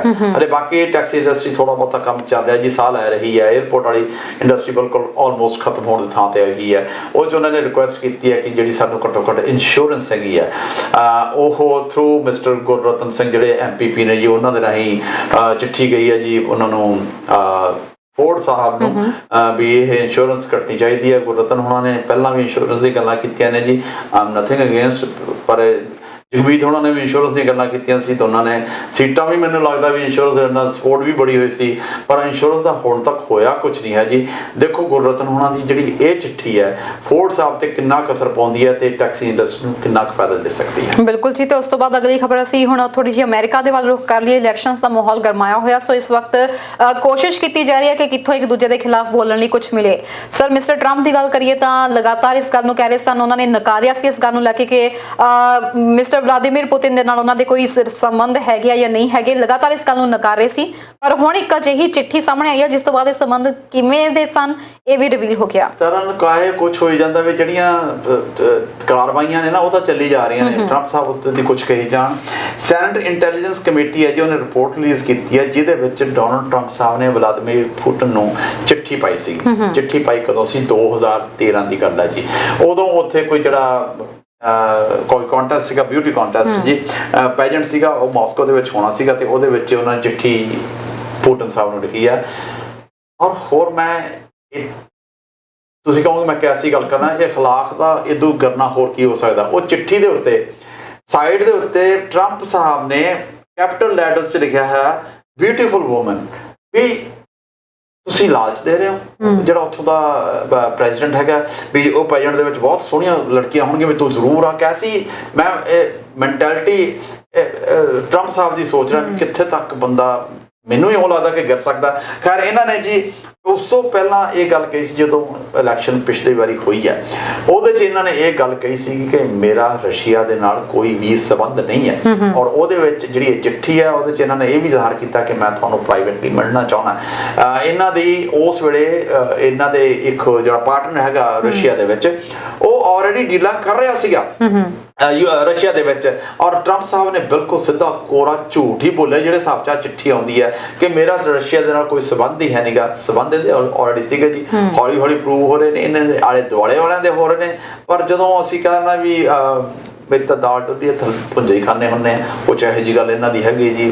ਪਰ ਮੈਂ ਇਹਨਾਂ ਦੇ ਐਟੀਟਿਊਡ ਤੇ ਬੜਾ ਨੇ ਜਿਹੜੇ ਹਿਸਾਬ 'ਚ ਬੜੀ ਸਫਾਈ ਦੇ ਨਾਲ ਝੂਠ ਬੋਲਦੇ ਨੇ। ਪਰ ਉਧਰ ਦੂਜੇ ਪਾਸੇ ਸਰ ਹੁਣ ਮਾਈਨੋਰਟੀਜ਼ ਦੀ ਗੱਲ ਕਰੀਏ US ਦੇ ਵਿੱਚ, ਹਾਲਾਂਕਿ ਇਲੈਕਸ਼ਨਸ ਦੇ ਦਿਨਾਂ ਵਿੱਚ ਹੀ ਸਹੀ, ਪਰ ਉਹਨਾਂ ਨੂੰ ਵੀ ਕਮ ਸੇ ਕਮ ਥੋੜਾ ਬਹੁਤ ਦੇਖਿਆ ਜਾ ਰਿਹਾ, ਉਹਨਾਂ ਦੇ ਬਾਰੇ ਵਿੱਚ ਵੀ ਗੱਲਬਾਤ ਕੀਤੀ ਜਾ ਰਹੀ ਹੈ। ਕਿਹਾ ਜਾ ਰਿਹਾ ਕਿ ਉੱਥੇ ਹਿੰਦੂ ਵੋਟਰਸ ਨੂੰ ਭਰਮਾਉਣ ਲਈ ਹੁਣ ਦੋਵੇਂ ਪਾਰਟੀਆਂ ਜਿਹੜੀਆਂ ਨੇ ਆਪਣਾ ਅੱਡੀ ਚੋਟੀ ਦਾ ਜ਼ੋਰ ਲਗਾ ਰਹੀਆਂ ਨੇ, ਤੇ ਹੁਣ ਭਾਰਤ ਨਾਲ ਰਿਸ਼ਤਿਆਂ ਨੂੰ ਹੋਰ ਸਖਾਵਾਂ ਬਣਾਉਣ ਦੀਆਂ ਗੱਲਾਂ ਹੋ ਰਹੀਆਂ ਨੇ। ਤਰਨ ਮੈਨੂੰ ਲੱਗਦਾ ਤੇ ਮੈਂ ਕਿਹਾ ਸ਼ਾਇਦ 1% ਦੇ ਨੇੜੇ ਜਿਹੜੀ ਉੱਥੋਂ ਦੀ ਹਿੰਦੂ ਆਬਾਦੀ ਹੈਗੀ ਹੈ ਜੀ, ਔਰ ਉਸ ਨੂੰ ਭਰਮਾਉਣ ਕਿਉਂ ਕਮਲਾ ਹੈਰਿਸ ਕਰਕੇ। ਕਮਲਾ ਹੈਰਿਸ ਦਾ ਸੰਬੰਧ ਚਾਹੇ ਕੁਝ ਵੀ ਆ, ਹੁਣ ਉਹ ਆਪਦੇ ਆਪ ਨੂੰ ਪਹਿਲਾਂ ਤੱਕ ਉਹ ਕਹਿੰਦੀ ਸੀ ਮੈਂ ਬਲੈਕ ਹਾਂ, ਪਰ ਹੁਣ ਇਹ ਲਿੰਕ ਜ਼ਰੂਰ ਨਿਕਲਿਆ ਕਿ ਆਮ Indian as well.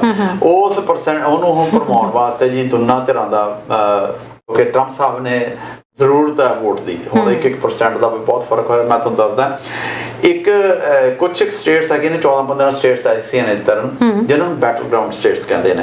Battle ground status ਉਹ ਨੇ ਜੀ, ਕਦੇ ਉਹ ਡੈਮੋਕ੍ਰੈਟ ਹੋ ਜਾਂਦੀਆਂ ਨੇ, ਕਦੇ ਉਹ ਰਿਪਬਲਿਕਨ ਹੋ ਜਾਂਦੀਆਂ ਨੇ। ਔਰ ਉਹਨਾਂ ਦੇ ਵਿੱਚ ਪਿਛਲੀ ਵਾਰੀ ਇਹ ਟਰੰਪ ਸਾਹਿਬ ਮੇਰੇ ਖਿਆਲ 10-11 ਦੇ ਵਿੱਚ ਟਰੰਪ ਸਾਹਿਬ ਜਿੱਤੇ ਸਨ, ਤੇ ਹੁਣ ਬਾਈਡਨ ਸਾਹਿਬ 14 ਦੇ ਤੇ 11 ਦੇ ਵਿੱਚ ਇਸ ਵੇਲੇ ਅੱਗੇ ਨੇ ਜੀ। ਜੇ ਉਹਨਾਂ ਸਟੇਟਸ ਦੇ ਵਿੱਚ ਬਾਈਡਨ ਸਾਹਿਬ ਅੱਗੇ ਚਲੇ ਜਾਂਦੇ ਨੇ ਤਾਂ ਟਰੰਪ ਸਾਹਿਬ ਨੂੰ ਜਿੱਤਣਾ ਬਹੁਤ ਮੁਸ਼ਕਲ ਹੋ ਜਾਏਗਾ। ਔਰ ਕਈ ਐਸੀਆਂ ਸਟੇਟਸ ਨੇ ਜਿੱਥੇ 1.5 ਦੇ ਨਾਲ ਹੀ 0.7% ਦੇ ਨਾਲ ਵੀ ਟਰੰਪ ਸਾਹਿਬ ਜਿੱਤੇ ਸੀਗੇ ਜੀ। ਬਿਲਕੁਲ ਜੀ, ਇਹਦੇ ਬਾਰੇ ਗੱਲ ਕਰਾਂਗੇ। ਇੱਕ ਦਰਸ਼ਕ ਹੋਰ ਜੁੜ ਗਏ ਨੇ। ਹੈਲੋ ਹਾਂਜੀ, ਸਤਿ ਸ੍ਰੀ ਅਕਾਲ ਜੀ। ਸਤਿ ਸ੍ਰੀ ਅਕਾਲ ਜੀ, ਬਹੁਤ ਬਹੁਤ ਸਵਾਗਤ ਹੈ ਪ੍ਰੋਗਰਾਮ 'ਚ। ਜਿੱਦਾਂ ਮੈਂ ਪਿਛਲੇ ਦਿਨ ਕਿਹਾ ਸੀ ਵੀ ਜਦੋਂ ਹੁਣ ਇਹਨਾਂ ਨੇ ਵਾਈਸ ਪ੍ਰੈਜ਼ੀਡੈਂਟ ਡਿਕਲੇਅਰ ਕਰਨਾ ਵੀ ਫੀਮੇਲ ਦੀ, ਤਾਂ ਗੱਲ ਕਲੀਅਰ ਹੋ ਗਈ ਸੀ ਫੀਮੇਲ ਦਾ ਨਾਮ ਆਏਗਾ। ਮੈਂ ਉਦੋਂ ਕਹਿ ਰਿਹਾ ਸੀ ਨੋਮੀਨੇਟ ਜਦੋਂ ਕਰਨਗੇ ਜੇ ਇੰਡੀਅਨ ਜਾਂ ਅਫਰੀਕਨ ਮੂਲ ਦੀ ਹੋਏਗੀ, ਤੇ ਉਸ ਦਿਨ ਨਟ ਸਾਹਿਬ ਨਾਲ ਵੀ ਗੱਲ ਹੋਈ। ਨਟ ਸਾਹਿਬ ਕਹਿੰਦੇ ਹਾਂ ਕਮਲਾ ਹੈਰਿਸ ਦਾ ਨਾਮ ਆ ਜਾਏਗਾ, ਤੇ ਕਮਲਾ ਹੈਰਿਸ ਦਾ ਨਾਮ ਆ ਗਿਆ। ਤੁਸੀਂ ਇਹ ਦੇਖ ਲਓ, ਜਿੱਦਣ ਦੀ ਕਮਲਾ ਹੈਰਿਸ ਦਾ ਨਾਮ ਆਇਆ ਉਦੋਂ ਦੇ ਟਰੰਪ ਸਾਹਿਬ ਉਹਨੂੰ ਟਾਰਗੇਟ ਕਰ ਰਹੇ ਨੇ ਕੀ ਲੱਗਦਾ, ਦੇਖੋ ਇਹ ਪ੍ਰੈਜ਼ੀਡੈਂਟ ਦਾ ਇਲੈਕਸ਼ਨ ਲੜ ਰਹੇ ਨੇ ਟਰੰਪ ਸਾਹਿਬ, ਕਮਲਾ ਹੈਰਿਸ ਦਾ ਵਾਈਸ ਪ੍ਰੈਜ਼ੀਡੈਂਟ ਹੈ। ਇਹਨਾਂ ਨੂੰ ਜੇ ਟਿੱਪਣੀਆਂ ਕਰਨੀਆਂ ਤਾਂ ਆਪਣੇ ਪ੍ਰੈਜ਼ੀਡੈਂਟ ਦਾ ਜਿਹੜਾ ਇਹਨਾਂ ਦਾ ਕੈਂਡੀਡੇਟ ਮੁਕਾਬਲੇ ਦਾ ਹੈ ਜੋ ਬਾਈਡਨ ਉੱਤੇ ਕਰ ਜੀ। ਔਰ ਇਹਨਾਂ ਦਾ ਦੇਖੋ ਯੂ ਟਰਨ ਵੀ ਹੁਣ ਹੋ ਰਿਹਾ ਨੇ, H1 ਵੀਜ਼ੇ ਦੇ ਉੱਤੇ ਜਿਹੜੀ ਰਿਸਟ੍ਰਿਕਸ਼ਨ ਆਈ ਸੀ ਜੂਨ 22 ਨੂੰ, ਹੁਣ ਉਹ ਚ ਛੂਟ ਦੇ ਰਹੇ ਨੇ, ਥੋੜੀ ਈਜ਼ ਕਰਤੀ ਬਿਲਕੁਲ। ਤੇ ਇਹ ਮੈਨੂੰ ਲੱਗਦਾ ਵੀ ਇਹਨਾਂ ਨੇ ਇਲੈਕਸ਼ਨ ਤੱਕ ਤਾਂ ਕਈ ਯੂ ਟਰਨ ਲੈ ਜਾਣੇ ਨੇ। ਬਿਲਕੁਲ ਜੀ, ਉਹ ਤਾਂ ਪਲ ਪਲ ਤੇ ਲੈਂਦੇ। ਬਾਕੀ ਇਹ ਨਾਲ ਲੱਗਿਆ ਜੋ ਮੋਦੀ ਸਾਹਿਬ ਦਾ ਕਾਟ ਕਰਨਗੇ ਵੀ ਟਰੰਪ ਵੀ ਚਲੋ ਕਮਲਾ ਹੈਰਿਸ ਆ ਗਈ ਡੈਮੋਕ੍ਰੇਟ ਨੇ ਜਿਹੜਾ ਕੀਤਾ, ਇਹਨਾਂ ਨਾਲ ਇਹ ਪੈਰਿਸ ਦਾ ਹੈਗੇ ਜੀ। ਬਿਲਕੁਲ ਜੀ, ਬਹੁਤ ਬਹੁਤ ਸ਼ੁਕਰੀਆ ਜੀ ਆਪਣੇ ਵਿਚਾਰ ਸਾਂਝੇ ਕਰਨ ਲਈ। ਤੁਸੀਂ ਗੱਲ ਕੀਤੀ ਹੈ ਜੀ ਕਿ ਟਾਰਗੇਟ ਕਮਲਾ ਹੈਰਿਸ ਨੂੰ ਜਦੋਂ ਅਨਾਉਂਸ ਕੀਤਾ ਗਿਆ ਜੀ, ਟਰੰਪ ਸਾਹਿਬ ਨੇ ਬਹੁਤ ਜਿਹੜੀ ਸ਼ਬਦਾਵਲੀ ਵਰਤੀ ਸੀਗੀ, ਕੋਈ ਬਹੁਤੀ ਵਧੀਆ ਸ਼ਬਦਾਵਲੀ ਨਹੀਂ ਵਰਤੀ ਸੀਗੀ ਕਮਲਾ ਹੈਰਿਸ ਦੇ ਵਾਸਤੇ। ਐਂਡ ਕਮਲਾ ਹੈਰਿਸ ਨੇ ਨੈਚੁਰਲੀ ਹੈ ਜੀ, ਤੁਸੀਂ ਅਟੈਕ ਤਾਂ ਪ੍ਰੈਜ਼ੀਡੈਂਟ ਐਂਡ ਵਾਈਸ ਪ੍ਰੈਜ਼ੀਡੈਂਟ ਜਿਹੜੇ ਨੋਮੀਨੀ ਹੈਗੇ ਆ, ਬਾਈਡਨ ਸਾਹਿਬ ਸ਼ਾਇਦ ਇਹ ਹੋਏਗਾ ਜੀ, ਮੋਸਟਲੀ ਆਇਂ ਕੀਤਾ ਜਾਂਦਾ ਕਿ ਜਿਹੜਾ ਪ੍ਰੈਜ਼ੀਡੈਂਸ਼ੀਅਲ ਕੈਂਡੀਡੇਟ ਹੈ ਉਹ ਅਟੈਕ ਘੱਟ ਕਰਦਾ ਜੀ, ਜਿਹੜਾ ਵਾਈਸ ਪ੍ਰੈਜ਼ੀਡੈਂਟ ਹੈ ਉਹ ਅਟੈਕ ਜ਼ਿਆਦਾ ਕਰਦਾ ਦੂਸਰੇ ਪ੍ਰੈਜ਼ੀਡੈਂਟ ਦੇ ਉੱਤੇ ਜਾਂ ਵਾਈਸ ਪ੍ਰੈਜ਼ੀਡੈਂਟ। ਬਿਲਕੁਲ ਐਵੇਂ ਜਿਹੜੇ ਮਿਸਟਰ ਪੈਂਸ ਨੇ ਜੀ, ਜਿਹੜੇ ਵਾਈਸ ਪ੍ਰੈਜ਼ੀਡੈਂਟ ਨੇ ਇਸ ਵੇਲੇ, ਉਹਨਾਂ ਦੇ ਅਟੈਕ ਬਾਈਡਨ ਸਾਹਿਬ ਦੇ ਉੱਤੇ ਹੋਣਗੇ, ਉਹਨਾਂ ਦੇ ਅਟੈਕ ਕਮਲਾ ਹੈਰਿਸ ਤੇ ਘੱਟ ਹੋਣਗੇ। ਕੋਈ ਟਾਰਗੇਟ ਜਿਹਨੇ ਪ੍ਰੈਜ਼ੀਡੈਂਟ ਬਣਨਾ ਜੀ, ਉਹਦੇ ਨਾਲ ਦੇ ਨੇ ਵਾਈਸ ਪ੍ਰੈਜ਼ੀਡੈਂਟ ਬਣਨਾ। ਸੋ ਜਿਹੜਾ ਨਾਲ ਵਾਈਸ ਪ੍ਰੈਜ਼ੀਡੈਂਸ਼ੀਅਲ ਕੈਂਡੀਡੇਟ ਆ, ਇਹਦਾ ਸਟਰੋਂਗ ਹੋਣਾ ਬਹੁਤ ਜ਼ਰੂਰੀ ਆ। ਉਹ ਜਿਹੜੀਆਂ ਸਟੇਟਮੈਂਟਸ ਪ੍ਰੈਜ਼ੀਡੈਂਟ ਵੱਲੋਂ ਆਉਣਗੀਆਂ ਉਹਨੂੰ ਟੈਕਲ ਕਰਨ ਵਾਸਤੇ Kamala Harris, I guess she is pretty good liar ਰਹੀ ਹੈ ਜੀ, ਅਟਾਰਨੀ ਜਨਰਲ ਰਹੀ ਹੈ ਕੈਲੀਫੋਰਨੀਆ ਦੀ। ਇਹ 54 ਸਾਲ ਦੀ ਹੈ ਸ਼ਾਇਦ, ਇਹ ਯੰਗ ਹੈ ਜੋ ਪੋਲਿਟਿਕਸ ਦੇ ਮੁਕਾਬਲੇ ਸੋਚਿਆ ਜਾਵੇ ਤਾਂ। She is attacking as well. ਮੈਨੂੰ ਲੱਗਦਾ ਤੁਸੀਂ ਆਪਾਂ ਆਉਣ ਵਾਲੇ ਦਿਨਾਂ 'ਚ ਆਮ ਦੇਖਾਂਗੇ ਕਿ ਟਰੰਪ ਸਾਹਿਬ ਦੀਆਂ ਬਹੁਤੀਆਂ ਗੱਲਾਂ ਦਾ ਜਵਾਬ ਕਮਲਾ ਹੈਰਿਸ ਦਿਆ ਕਰੇਗੀ। ਬਿਲਕੁਲ ਸਰ, ਇਹ ਵੀ ਹੈ ਕਿ ਕੁਝ ਫੀਮੇਲ ਵੋਟਰਸ ਜਿਹੜੀਆਂ ਨੇ ਹੁਣ ਉਹ ਵੀ ਥੋੜਾ ਬਹੁਤ ਇਸ ਗੱਲ ਨੂੰ ਲੈ ਕੇ ਕਮਲਾ ਹੈਰਿਸ ਦੇ ਫੇਵਰ ਦੇ ਵਿੱਚ ਹੋਣਗੀਆਂ, ਇਸ ਪਾਰਟੀ ਦੇ ਫੇਵਰ 'ਚ ਹੋਣਗੀਆਂ ਕਿ ਇੱਕ ਫੀਮੇਲ ਜਿਹੜੀ ਆ ਵਾਈਸ ਪ੍ਰੈਜ਼ੀਡੈਂਟ ਦੀ ਕੈਂਡੀਡੇਟ ਜਿਹੜੀ ਬਣਾਈ ਗਈ ਆ। ਦੂਜੇ ਪਾਸੇ ਇੱਕ ਤਾਂ ਆਪਣੇ ਆਪ ਨੂੰ ਬਲੈਕ ਕਮਿਊਨਿਟੀ ਦਾ ਉਹ ਮੰਨਦੇ ਸੀ, ਹੁਣ ਨਾਲ ਦੀ ਨਾਲ ਇਹਨਾਂ ਨੇ ਆਪਣੇ ਆਪ ਨੂੰ ਭਾਰਤੀ ਮੂਲ ਦਾ ਵੀ ਕਹਾਉਣਾ ਸ਼ੁਰੂ ਕਰ ਦਿੱਤਾ। ਸੋ ਦੋਵੇਂ ਗਰੁੱਪਸ ਦੀਆਂ ਵੋਟਸ ਵੀ ਆਪਣੇ ਵੱਲ, ਆਪਣੀ ਪਾਰਟੀ ਵੱਲ ਅਟਰੈਕਟ ਕਰਨ ਦੀ ਕੋਸ਼ਿਸ਼ ਕਰ ਰਹੀਆਂ ਨੇ, ਜੋ ਕਿ ਹੁਣ ਟਰੰਪ ਸਾਹਿਬ ਨੂੰ ਹਜਮ ਨਹੀਂ ਹੋ ਰਹੀਆਂ। ਟਰੰਪ ਸਾਹਿਬ ਦੀ ਇੱਕ ਹੋਰ ਪ੍ਰੋਬਲਮ ਆ ਰਹੀ ਹੈ, ਜਿਹੜਾ ਜਿਸ ਦਿਨ ਕਮਲਾ ਹੈਰਿਸ ਨੂੰ ਨੋਮੀਨੇਟ ਕੀਤਾ ਗਿਆ ਸੀਗਾ ਉਸੇ ਦਿਨ ਨੈਕਸਟ ਦਿਨ ਇਹ ਪੋਲ ਆਈ ਸੀਗੀ। ਪੋਲ ਦੇ ਵਿੱਚ ਜਿਹੜੀਆਂ ਰਿਪਬਲਿਕਨ ਵੋਟਾਂ ਨੇ, ਜਿਹੜੀਆਂ ਰਿਪਬਲਿਕਨ ਲੇਡੀਜ਼ ਇਸ ਪਾਸੇ ਝੁਕਾਅ ਰੱਖਦੀਆਂ ਨੇ, ਉਹਨਾਂ ਦੇ ਵਿੱਚੋਂ ਮੇਰੇ ਖਿਆਲ 23% ਲੇਡੀਜ਼ ਨੇ ਇਹ ਗੱਲ ਕਹੀ ਸੀ ਕਿ ਕਮਲਾ ਹੈਰਿਸ ਇੱਕ ਚੰਗਾ ਕੈਂਡੀਡੇਟ ਆ। ਸੋ ਉਹ ਇਹ ਜਿਹੜਾ ਬਾਈਡਨ ਸਾਹਿਬ ਨੇ ਜਿਹੜਾ ਕਾਰਡ ਖੇਡਿਆ, ਉਹ ਕਾਰਡ ਕੰਮ ਕਰ ਰਿਹਾ ਕਿ ਐਜ਼ ਜਦੋਂ ਤੁਸੀਂ ਰਿਪਬਲਿਕਨ ਦੀਆਂ ਵੋਟਾਂ ਭੰਨ ਰਹੇ ਹੋ ਤਾਂ ਇਟ ਮੀਨਸ ਤੁਹਾਨੂੰ ਆਪ ਦੀਆਂ ਵੱਧ ਰਹੀਆਂ ਨੇ, ਉਹਨਾਂ ਦੀਆਂ ਘਟ ਰਹੀਆਂ ਨੇ। ਔਰ ਇਸ ਮਾਮਲੇ ਦੇ ਵਿੱਚ ਇੱਕ ਜਿਹੜੀ ਬਲੈਕ ਨੇ ਉਹ ਇਸ ਗੱਲ ਤੋਂ ਬਹੁਤ ਫਰਕ ਪਿਆ ਹੋਇਆ ਜੀ। ਬਿਲਕੁਲ ਜੀ, ਬਲੈਕ ਦੀ ਗੱਲ ਕੀਤੀ ਹੈ ਤਾਂ ਮਿਸ਼ੇਲ ਓਬਾਮਾ ਦਾ ਇੱਕ ਜਦੋਂ ਉਹਨਾਂ ਨੇ ਭਾਸ਼ਣ ਦਿੱਤਾ ਸੀ, ਉਸ ਤਰ੍ਹਾਂ ਉਹਨਾਂ ਦੀ ਕੋਈ ਚੀਜ਼ ਆ ਜਿਹੜੀ ਕਾਫੀ ਜ਼ਿਆਦਾ ਹੁਣ ਤੱਕ ਸੁਰਖੀਆਂ 'ਚ ਆਈ ਹੋਈ ਹੈ। ਲੋਕਾਂ ਨੇ ਭਾਸ਼ਣ ਸੁਣਿਆ ਨਾ ਸੁਣਿਆ ਪਤਾ ਨਹੀਂ, ਪਰ ਉਹਨਾਂ ਦੀ ਉਹ ਚੀਜ਼ ਵੱਲ ਬਹੁਤ ਅਟਰੈਕਟ ਹੋਇਆ। ਮਿਸ਼ੇਲ ਓਬਾਮਾ ਬਹੁਤ ਤਕੜੀ ਓਰੇਟਰ ਹੈ ਜੀ, ਬਹੁਤ ਵਧੀਆ ਇਹ ਲੈਕਚਰ ਦੇ ਸਕਦੇ ਆ ਜੀ। ਔਰ ਇਹਨਾਂ ਨੇ ਜਿਹੜੀ ਇਹ ਡੈਮੋਕ੍ਰੇਟਸ ਦੀ ਹੁਣ ਇਸ ਵੇਲੇ ਕਨਵੈਨਸ਼ਨ ਚੱਲ ਰਹੀ ਹੈ, ਉਹਦੇ ਵਿੱਚ ਹੈ ਤਾਂ ਲਾਈਵ ਨਹੀਂ ਹੈ ਜੀ, ਆਨਲਾਈਨ ਹੈ ਬਹੁਤੀ। ਇਹ ਉਹਦੇ 'ਚ ਜਿਹੜਾ ਮਿਸ਼ੇਲ ਓਬਾਮਾ ਇਹਨੇ ਜੀ 18 ਮਿੰਟ ਦੀ ਸਪੀਚ ਆ ਤਰਨ ਸਪੀਚ, ਜਿਵੇਂ ਤੁਸੀਂ ਗੱਲ ਕੀਤੀ ਹੈ ਕਿਸੇ ਨੇ ਸੁਣੀ ਹੈ ਜਾਂ ਨਹੀਂ ਸੁਣੀ, ਉਹਦੇ ਇੱਕ ਨੈਕਲਸ ਪਾਇਆ ਹੈ ਜੀ। ਨੈਕਲਸ ਦੇ ਉਹਦੇ ਜਿਹੜਾ ਪਾਇਆ ਉਹ ਤੇ VOTE ਵੱਖਰੇ ਵੱਖਰੇ ਰੱਖੇ ਨੇ ਵੋਟ। ਤੁਸੀਂ ਉਹ ਦੇਖੋ ਸੁਨੇਹਾ ਕਿੰਨਾ ਜ਼ਬਰਦਸਤ ਗਿਆ। ਔਰ ਬਾਕੀ ਗੱਲਾਂ ਕਹਿਣ ਤੋਂ ਬਿਨਾਂ ਇਸ ਵੇਲੇ ਵੋਟ ਨੈਕਲਸ ਦੀ ਗੱਲ ਹੋ ਰਹੀ ਹੈ। ਔਰ ਜਿਹੜਾ ਨੈਕਲਸ ਵੀ ਹੈਗਾ ਉਹਨਾਂ ਨੇ ਕਿਸੇ ਜਿਹੜੇ ਹਾਈ ਐਂਡ ਦੇ ਸਟੋਰਸ ਹੈਗੇ ਆ, ਬਹੁਤੇ ਵੱਡੇ ਸਟੋਰਸ ਆ, ਉਹਨਾਂ ਦੇ ਨਾਲ ਉਹਨਾਂ ਤੋਂ ਨਹੀਂ ਲਿਆ ਹੋਇਆ। ਇੱਕ ਛੋਟੇ and the black related store ਹੈਗਾ ਜਿੱਥੋਂ ਦਾ ਉਹਨਾਂ ਨੇ ਇਹ ਨੈਕਲਸ ਬਣਾਇਆ ਹੈ। ਇਸ ਵੇਲੇ ਵੋਟਾਂ ਦੇ ਵਿੱਚ ਵੋਟ ਦਾ ਜ਼ਿਕਰ ਆ ਰਿਹਾ। ਔਰ ਇਹ ਪਤਾ ਗੱਲ ਕੀ ਹੈ ਤਾਂ ਪਿਛਲੀ ਵਾਰੀ ਹਿਲਰੀ ਕਲਿੰਟਨ ਦੇ ਹਾਰਨ ਦਾ ਇੱਕ ਬਹੁਤ ਵੱਡਾ ਕਾਰਨ ਸੀ ਜਿਹੜੀ ਬਲੈਕ ਵੋਟ ਬਾਹਰ ਵੋਟ ਪਾਉਣ ਨਹੀਂ ਆਈ ਸੀ। ਔਰ ਮਿਸ਼ੇਲ ਓਬਾਮਾ ਐਂਡ ਜਿਹੜਾ ਮਿਸਟਰ ਓਬਾਮਾ ਔਰ ਇਹਨਾਂ ਨੇ ਬਾਈਡਨ ਸਾਹਿਬ ਨੇ ਇਹਨਾਂ ਨੇ ਇਸ ਵੇਲੇ ਟਾਰਗੇਟ ਉਹ ਵੋਟ ਕੀਤੀ ਹੈ। ਜੇ ਉਸ ਵੋਟ ਨੂੰ ਇਹ ਕੱਢ ਲਿਆਉਂਦੇ ਆ ਤਾਂ ਮੇਰੇ ਖਿਆਲ ਇਹਨਾਂ ਨੂੰ ਹਰਾਉਣਾ ਮੁਸ਼ਕਲ ਹੋ ਜਾਏਗਾ। ਸਰ, ਤੁਸੀਂ ਇੱਕ ਪਾਸੇ ਗੱਲ ਕਰ ਰਹੇ ਹੋ ਬਲੈਕ ਵੋਟ ਮੈਟਰਸ ਦੀ ਗੱਲ ਕਰ ਰਹੇ ਹੋ ਤੇ ਉੱਥੇ ਹੀ ਦੂਜੇ ਪਾਸੇ ਬਲੈਕ ਲਾਈਵਸ ਮੈਟਰ ਦੇ ਵਿੱਚ ਜਿਹੜੇ ਕਪਲ ਨੇ, ਜਿਹੜੇ ਵਾਈਟ ਕਪਲ ਨੇ ਬੰਦੂਕਾਂ ਦਿਖਾਈਆਂ ਸੀ ਪ੍ਰਦਰਸ਼ਨਕਾਰੀਆਂ ਨੂੰ, ਉਹੀ ਵਾਈਟ ਕਪਲ ਹੁਣ ਮਿਸਟਰ ਟਰੰਪ ਦੀ ਰੈਲੀ ਦੇ ਵਿੱਚ ਸੁਣਨ ਦੇ ਵਿੱਚ ਆਇਆ, ਉਹਨਾਂ ਦੀ ਕਨਵੈਨਸ਼ਨ ਦੇ ਵਿੱਚ ਸਪੀਚ ਦੇਗਾ ਅਗਲੇ ਹਫਤੇ ਜੀ ਰਿਪਬਲਿਕਨ ਨੈਸ਼ਨਲ ਕਨਵੈਨਸ਼ਨ ਹੋ ਰਹੀ ਹੈ ਜੀ ਉਹਦੇ ਵਿੱਚ। ਔਰ ਮੈਨੂੰ ਇਸ ਗੱਲ ਤੁਸੀਂ ਸੋਚ ਦੇਖੋ ਇਹ ਸਾਨੂੰ ਪਤਾ ਲੱਗ ਰਿਹਾ ਵੀ ਇਹ ਜਿਹੜੀ ਰਿਪਬਲਿਕਨਸ ਦੀ ਸਾਰਿਆਂ ਦੀ ਨਹੀਂ ਹੈ ਜੀ, ਸਾਰੇ ਐਗਰੀ ਨਹੀਂ ਕਰਦੇ। ਟਰੰਪ ਸਾਹਿਬ ਦੀ ਸੋਚ ਕੀ ਹੈ, ਜਿਹੜੇ ਉਹ ਬਲੈਕ ਲਾਈਵ ਮੈਟਰ ਦੇ ਵਿੱਚ ਮੁਜ਼ਾਹਰਾ ਹੋ ਰਿਹਾ ਸੀਗਾ, ਕਿਸੇ ਦੇ ਘਰ ਦੇ ਕੋਲ ਲੰਘਦੇ ਸੀ ਇੱਕ ਕਪਲ, ਉਹਨਾਂ ਨੇ ਗਨਸ ਲੈ ਕੇ ਬਾਹਰ ਆਏ ਨੇ। ਉਹ ਹੁਣ ਸਪੀਕਰ ਨੇ ਇਸ ਕਨਵੈਨਸ਼ਨ ਦੇ ਵਿੱਚ ਕਿਹੜੇ ਪਾਸੇ ਨੂੰ ਜਿਹੜੀ ਮਿਸਟਰ ਟਰੰਪ ਦੀ ਕੈਂਪੇਨ ਜਾ ਰਹੀ ਹੈ, ਵਾਈਟ ਸੁਪਰੀਮੈਸਿਸਟ ਵਾਲੇ ਪਾਸੇ ਨੂੰ ਇਹਨਾਂ ਦੀ ਕੈਂਪੇਨ ਜਾ ਰਹੀ ਹੈ ਜੀ। ਔਰ ਇਹਨਾਂ ਨੂੰ ਸਹੀ ਕਹਿ ਰਹੇ ਨੇ, ਟਰੰਪ ਸਾਹਿਬ ਨੇ ਉਹਨਾਂ ਦੇ ਹੱਕ 'ਚ ਵੀ ਬੋਲਿਆ ਸੀਗਾ, ਤੇ ਇਸ ਤੋਂ ਵੱਧ ਹੱਕ 'ਚ ਕੀ ਹੋ ਸਕਦਾ ਕਿ ਉਹਨਾਂ ਨੂੰ ਆਪਣੀ ਕਨਵੈਨਸ਼ਨ ਦੇ ਵਿੱਚ ਉਹਨਾਂ ਨੂੰ ਸਪੀਕਰ ਲੈ ਕੇ, ਸਪੀਕਰ ਤੌਰ ਤੇ ਹਸਬੈਂਡ ਵਾਈਫ ਦੋਨਾਂ ਆ ਰਹੇ ਨੇ ਜੀ। ਬਿਲਕੁਲ ਜੀ। ਤੇ ਅਗਲੀ ਖਬਰ ਹੈ ਇਸ ਵਕਤ ਇੰਡੀਅਨ ਦਰਸ਼ਕਾਂ ਦੇ ਲਈ ਜਿਹੜੇ ਇਸ ਵਕਤ 2021 ਦੇ ਵਿੱਚ ਜਿਨ੍ਹਾਂ ਨੇ ਆਪਣੇ ਪਾਸਪੋਰਟ ਰੀਨਿਊ ਕਰਵਾਉਣੇ ਨੇ ਜਾਂ ਫਿਰ ਤੁਸੀਂ ਆਪਣੇ ਪਾਸਪੋਰਟ ਨਵੇਂ ਬਣਾਉਣ ਲਈ ਦਰਖਾਸਤ ਦੇਣੀ ਆ, ਤਾਂ ਤੁਹਾਨੂੰ ਦੱਸ ਦਈਏ ਕਿ 2021 ਵਿੱਚ ਜੇਕਰ ਤੁਸੀਂ ਅਜਿਹਾ ਕਰ ਰਹੇ ਹੋ ਤਾਂ ਤੁਹਾਨੂੰ ਈ ਪਾਸਪੋਰਟਸ ਮਿਲਣਗੇ। ਜੀ ਸਰ। ਕਰਨ ਇਹ ਜਿਵੇਂ ਤੁਸੀਂ ਗੱਲ ਕੀਤੀ ਹੈ ਜੀ, ਇਲੈਕਟ੍ਰੋਨਿਕ ਮਾਈਕਰੋ ਪ੍ਰੋਸੈਸਰ ਇਹਦੇ ਵਿੱਚ ਚਿਪ ਪਾਇਆ ਹੋਏਗਾ ਜੀ। ਤੁਹਾਨੂੰ ਇਹਦੇ ਨਾਲ ਦੁਨੀਆ ਦੇ ਜਿੰਨੇ ਵੀ ਹੈਗੇ ਨੇ ਏਅਰਪੋਰਟਸ, ਤੁਸੀਂ ਉੱਥੇ ਤੁਸੀਂ ਲੰਘ ਸਕਦੇ, ਉੱਥੇ ਜਾ ਸਕਦੇ ਹੋ। ਔਰ ਇਹ ਜਿਹੜੀ ਹੈ ਇਹਦੇ 'ਚ 34 ਏਅਰਪੋਰਟਸ ਤੇ ਆਲਰੇਡੀ 34 ਆਫਿਸਿਸ ਆਲਰੇਡੀ ਜਿਹੜੇ ਇੰਡੀਆ ਦੇ ਵਿੱਚ ਹੈਗੇ ਨੇ, ਉਹਨਾਂ ਤੇ ਆਲਰੇਡੀ ਇਹ ਸ਼ੁਰੂ ਕਰ ਦਿੱਤਾ ਗਿਆ। ਐਕਚੁਅਲੀ 20,000 ਪਾਸਪੋਰਟ ਇੰਡੀਆ ਨੇ ਟ੍ਰਾਇਲ ਬੇਸ ਦੇ ਉੱਤੇ ਜਿਹੜੇ ਆਪਦੇ ਡਿਪਲੋਮੈਟਸ ਆ ਜਾਂ ਖਾਸ ਬੰਦੇ ਆ ਉਹਨਾਂ ਨੂੰ ਇਸ਼ੂ ਆਲਰੇਡੀ ਕੀਤੇ ਹੋਏ ਨੇ, ਜਿਹੜਾ ਕਿ ਉਹ ਕੰਮ ਉਹਨਾਂ ਨੇ ਹੁਣ ਤੱਕ ਵਰਤੇ ਗਏ ਨੇ ਔਰ ਉਹ ਕਾਮਯਾਬ ਰਿਹਾ। ਉਸ ਚੀਜ਼ ਦੀ ਕਾਮਯਾਬੀ ਨੂੰ ਦੇਖ ਕੇ ਈ ਪਾਸਪੋਰਟ ਆ ਰਿਹਾ ਜੀ ਇੰਡੀਆ ਦਾ 2021 ਤੋਂ, ਜਿਹੜਾ ਕਿ ਤੁਹਾਨੂੰ ਈ ਪਾਸਪੋਰਟ ਨਾਲ ਥੋੜਾ ਟਰੈਵਲ ਕਰਨਾ ਸੌਖਾ ਹੈ, ਫਾਸਟ ਹੋ ਜਾਂਦਾ, ਤੁਹਾਨੂੰ ਉਡੀਕਣਾ ਨਹੀਂ ਪੈਂਦਾ। ਸਾਰੇ ਕੰਟਰੀਜ਼ ਇਸ਼ੂ ਕਰ ਰਹੇ ਨੇ, ਇੰਡੀਆ ਵੀ ਇਸ ਕੰਮ ਦੇ ਵਿੱਚ ਪਿੱਛੇ ਨਹੀਂ ਹੈ ਜੀ। ਬਿਲਕੁਲ ਜੀ। ਤੇ ਉਧਰ ਕਹਿੰਦੇ ਸਾਊਥ ਫਲੋਰੀਡਾ ਤੋਂ ਇੱਕ ਪ੍ਰਾਈਵੇਟ ਜੈਟ ਜਿਹੜਾ ਆ ਉਹ ਭੱਜਣ ਦੀ ਫਿਰਾਕ ਦੇ ਵਿੱਚ ਸੀ, ਤੇ ਉਸ ਪ੍ਰਾਈਵੇਟ ਜੈਟ ਦੀ ਜਦੋਂ ਤਲਾਸ਼ੀ ਲਈ ਗਈ ਤਾਂ ਉਸ ਦੇ ਵਿੱਚ ਨਜਾਇਜ਼ ਅਸਲਾ ਤੇ ਨਜਾਇਜ਼ ਨਕਦੀ ਬਰਾਮਦ ਕੀਤੀ ਗਈ। 18 ਅਸਾਲਟ ਰਾਈਫਲ ਸੀਗੀਆਂ ਜੀ, 6 ਸ਼ਾਟਗਨ ਸੀਗੀਆਂ, 58 ਸੈਮੀ ਆਟੋਮੈਟਿਕ ਪਿਸਟਲ ਸੀਗੇ, 20,000 ਤੋਂ 20,000 ਤੋਂ ਉੱਪਰ ਕਰੰਸੀ ਸੀਗੀ, 2,000 ਤੋਂ ਉੱਪਰ ਚੈੱਕ ਸੀਗੇ ਉਹਦੇ ਚ ਪਏ ਜੀ। ਜਾ ਰਿਹਾ ਸੀਗਾ ਜੀ ਇਹ ਵੈਸਟ ਇੰਡੀਜ਼ ਨੂੰ, ਉੱਥੋਂ ਦਾ ਕੰਟਰੀ ਹੈ ਜੀ, ਉੱਥੇ ਜਾ ਰਿਹਾ ਸੀਗਾ। ਪਰ ਜਾਣ ਤੋਂ ਪਹਿਲਾਂ ਜਿਹਦੇ ਪਿੱਛੇ ਪੁਲਿਸ ਲੱਗੀ ਹੋਈ ਸੀ ਆਲਰੇਡੀ। ਇਸ ਕੇਸ ਦੇ ਵਿੱਚ ਪਹਿਲਾਂ ਵੀ ਡਰੱਗਸ ਵਗੈਰਾ ਫੜੀਆਂ ਜਾ ਚੁੱਕੀਆਂ ਨੇ ਔਰ ਉਹਨਾਂ ਨੂੰ ਸੀਜ਼ ਕਰ ਲਿਆ ਗਿਆ ਜੀ। ਇਮੈਜਿਨ ਕਰੋ ਇੰਨਾ ਅਸਲਾ ਕੀ ਕਰਨਾ, ਕਿਸੇ ਨੇ ਪ੍ਰਾਈਵੇਟ ਪਲੇਨ ਦੇ ਵਿੱਚ ਲੈ ਕੇ ਜਾ ਕੇ ਕੀ ਕਰਨਾ ਸੀਗਾ ਜੀ। ਜੀ ਬਿਲਕੁਲ। ਤੇ ਉੱਥੇ ਸਰ ਇੱਕ ਲਾਸਟ ਨਿਊਜ਼ ਜ਼ਰੂਰ ਅਸੀਂ ਡਿਸਕਸ ਕਰਾਂਗੇ। ਐਪਲ ਦਾ ਹੁਣ ਜਿਹੜਾ ਇਸ ਵਕਤ ਅਸੀਂ ਦੇਖ ਰਹੇ ਹਾਂ ਕਾਰੋਬਾਰ ਲਗਾਤਾਰ ਵਧਦਾ ਜਾ ਰਿਹਾ। ਉਂਝ ਵੀ ਦੇਖੀਏ ਅਸੀਂ ਹਰ ਤੀਸਰੇ ਸ਼ਖਸ ਦੇ ਹੱਥ ਵਿੱਚ ਐਪਲ ਦਾ ਫੋਨ ਹੀ ਫੜਿਆ ਹੁੰਦਾ, ਕਿਸੇ ਕੋਲ ਐਪਲ ਦਾ ਆਈਪੈਡ ਹੈ, ਕਿਸੇ ਕੋਲ ਐਪਲ ਦਾ ਕੁਛ ਹੈ। ਸੋ ਐਪਲ ਹੀ ਐਪਲ ਇਸ ਵਕਤ ਹੋਈ ਪਈ ਹੈ। ਤਰਨ ਕੋਲ ਵੀ ਐਪਲ ਹੈ ਜੀ, ਤੇ ਹੁਣ ਨਵਾਂ ਐਪਲ ਲੈਣ ਨੂੰ ਫਿਰਦੇ ਆ ਜੀ। ਤਰਨ ਕਹਿੰਦੇ ਮੈਂ ਫੋਨ ਬਦਲ ਦਿੰਦਾ, ਚੰਗਾ ਭਲਾ ਫੋਨ ਚੱਲਦਾ ਇਹਦਾ, ਪਰ ਪਤਾ ਨਹੀਂ ਗੱਲ ਕੀ ਹੈ। ਜਿਹੜੇ ਹੁਣ ਇੱਥੋਂ ਦੇ ਬੱਚੇ ਨੇ ਜੋ ਥੋੜਾ ਚਾਹੁੰਦੇ ਵੀ ਸਾਡੇ ਕੋਲੇ ਲੇਟੈਸਟ ਫੋਨ ਹੋਣਾ ਚਾਹੀਦਾ ਜੀ, ਇਸੇ ਕਰਕੇ ਐਪਲ ਇੰਨਾ ਅੱਗੇ ਜਾ ਰਿਹਾ। ਸਰ ਤੁਸੀਂ ਕਹਿ ਦਿਓ ਕਿ ਮੇਰਾ ਫੋਨ ਵਧੀਆ ਚੱਲਦਾ, ਮੈਂ ਨਹੀਂ ਬਦਲੂ। ਤਰਨ ਕੰਮ ਤਾਂ ਕਰਦਾ ਨਾ, ਬਿਲਕੁਲ ਹੈ ਨਾ, ਐਂਡ ਤੇ ਸੈਂਡ ਦਾ ਹੁੰਦਾ ਉੱਤੇ, ਬਸ ਇਹੀ ਹੁੰਦਾ, ਇਸ ਤੋਂ ਇਲਾਵਾ ਹੋਰ ਕੁਝ ਨਹੀਂ ਹੁੰਦਾ। ਦੇਖੋ ਇਸੇ ਗੱਲ ਕਰਕੇ ਜੀ ਇੱਕ ਪੁਆਇੰਟ ਤੇ ਆ ਗਏ। ਅੱਜ ਵੈਨਸਡੇ $2 ਟ੍ਰਿਲੀਅਨ ਤੋਂ ਉੱਪਰ ਕੀਮਤ ਹੋ ਗਈ ਸੀ ਜੀ ਐਪਲ ਦੀ। ਸ਼ੇਅਰਸ ਇੱਥੇ ਤੱਕ ਚਲੇ ਗਏ ਸੀ। ਇਸ ਵੇਲੇ ਸ਼ੇਅਰ ਦਾ 470 ਦੇ ਨੇੜੇ ਤੱਕ ਹੈਗਾ ਜੀ, ਜਿਹਨੂੰ ਕਿ ਹੁਣ ਇਹਦਾ 4 ਹਿੱਸੇ ਕੀਤੇ ਜਾਣਗੇ ਜੀ। 117 ਦੇ ਨੇੜੇ ਤੱਕ ਮੇਰੇ ਖਿਆਲ ਇਹਦਾ ਸ਼ੇਅਰ ਆ ਜਾਏਗਾ। ਜੇ ਕਿਸੇ ਨੇ 470 ਵਾਲਾ ਨਹੀਂ ਲਿਆ ਹੁੰਦਾ ਤਾਂ 117 ਵਾਲਾ ਲਿਆ ਜਾ ਸਕੇਗਾ ਜੀ। ਇਹ ਤੇ ਪਹਿਲੀ ਕੰਪਨੀ ਨਹੀਂ ਹੈ ਜੀ ਦੁਨੀਆ ਜਿਹੜੀ ਟ੍ਰਿਲੀਅਨ ਤੋਂ ਉੱਪਰ ਟੱਪੀ ਸੀ। ਔਰ ਪਹਿਲਾਂ 1 ਟ੍ਰਿਲੀਅਨ ਥੋੜੀ ਦੇਰ ਪਹਿਲਾਂ ਹੀ ਹੋਇਆ ਸੀਗਾ ਜੀ, 2 ਟ੍ਰਿਲੀਅਨ ਹੋ ਗਿਆ ਜੀ। ਤੇ ਪਤਾ ਨਹੀਂ ਕਿੱਥੇ ਤੱਕ ਜਾਏਗੀ ਜੀ। ਵੈਸੇ ਇੱਕ ਕੰਪਨੀ ਹੈ ਜੀ ਉੱਥੋਂ ਦੀ, ਸਾਊਦੀ ਅਰੇਬੀਆ ਦੀ, ਉਹ ਇਸ ਤੋਂ ਪਹਿਲਾਂ ਟ੍ਰਿਲੀਅਨ ਨੂੰ ਟੱਚ ਕੀਤਾ ਸੀਗਾ ਜੀ ਉਹਨੇ।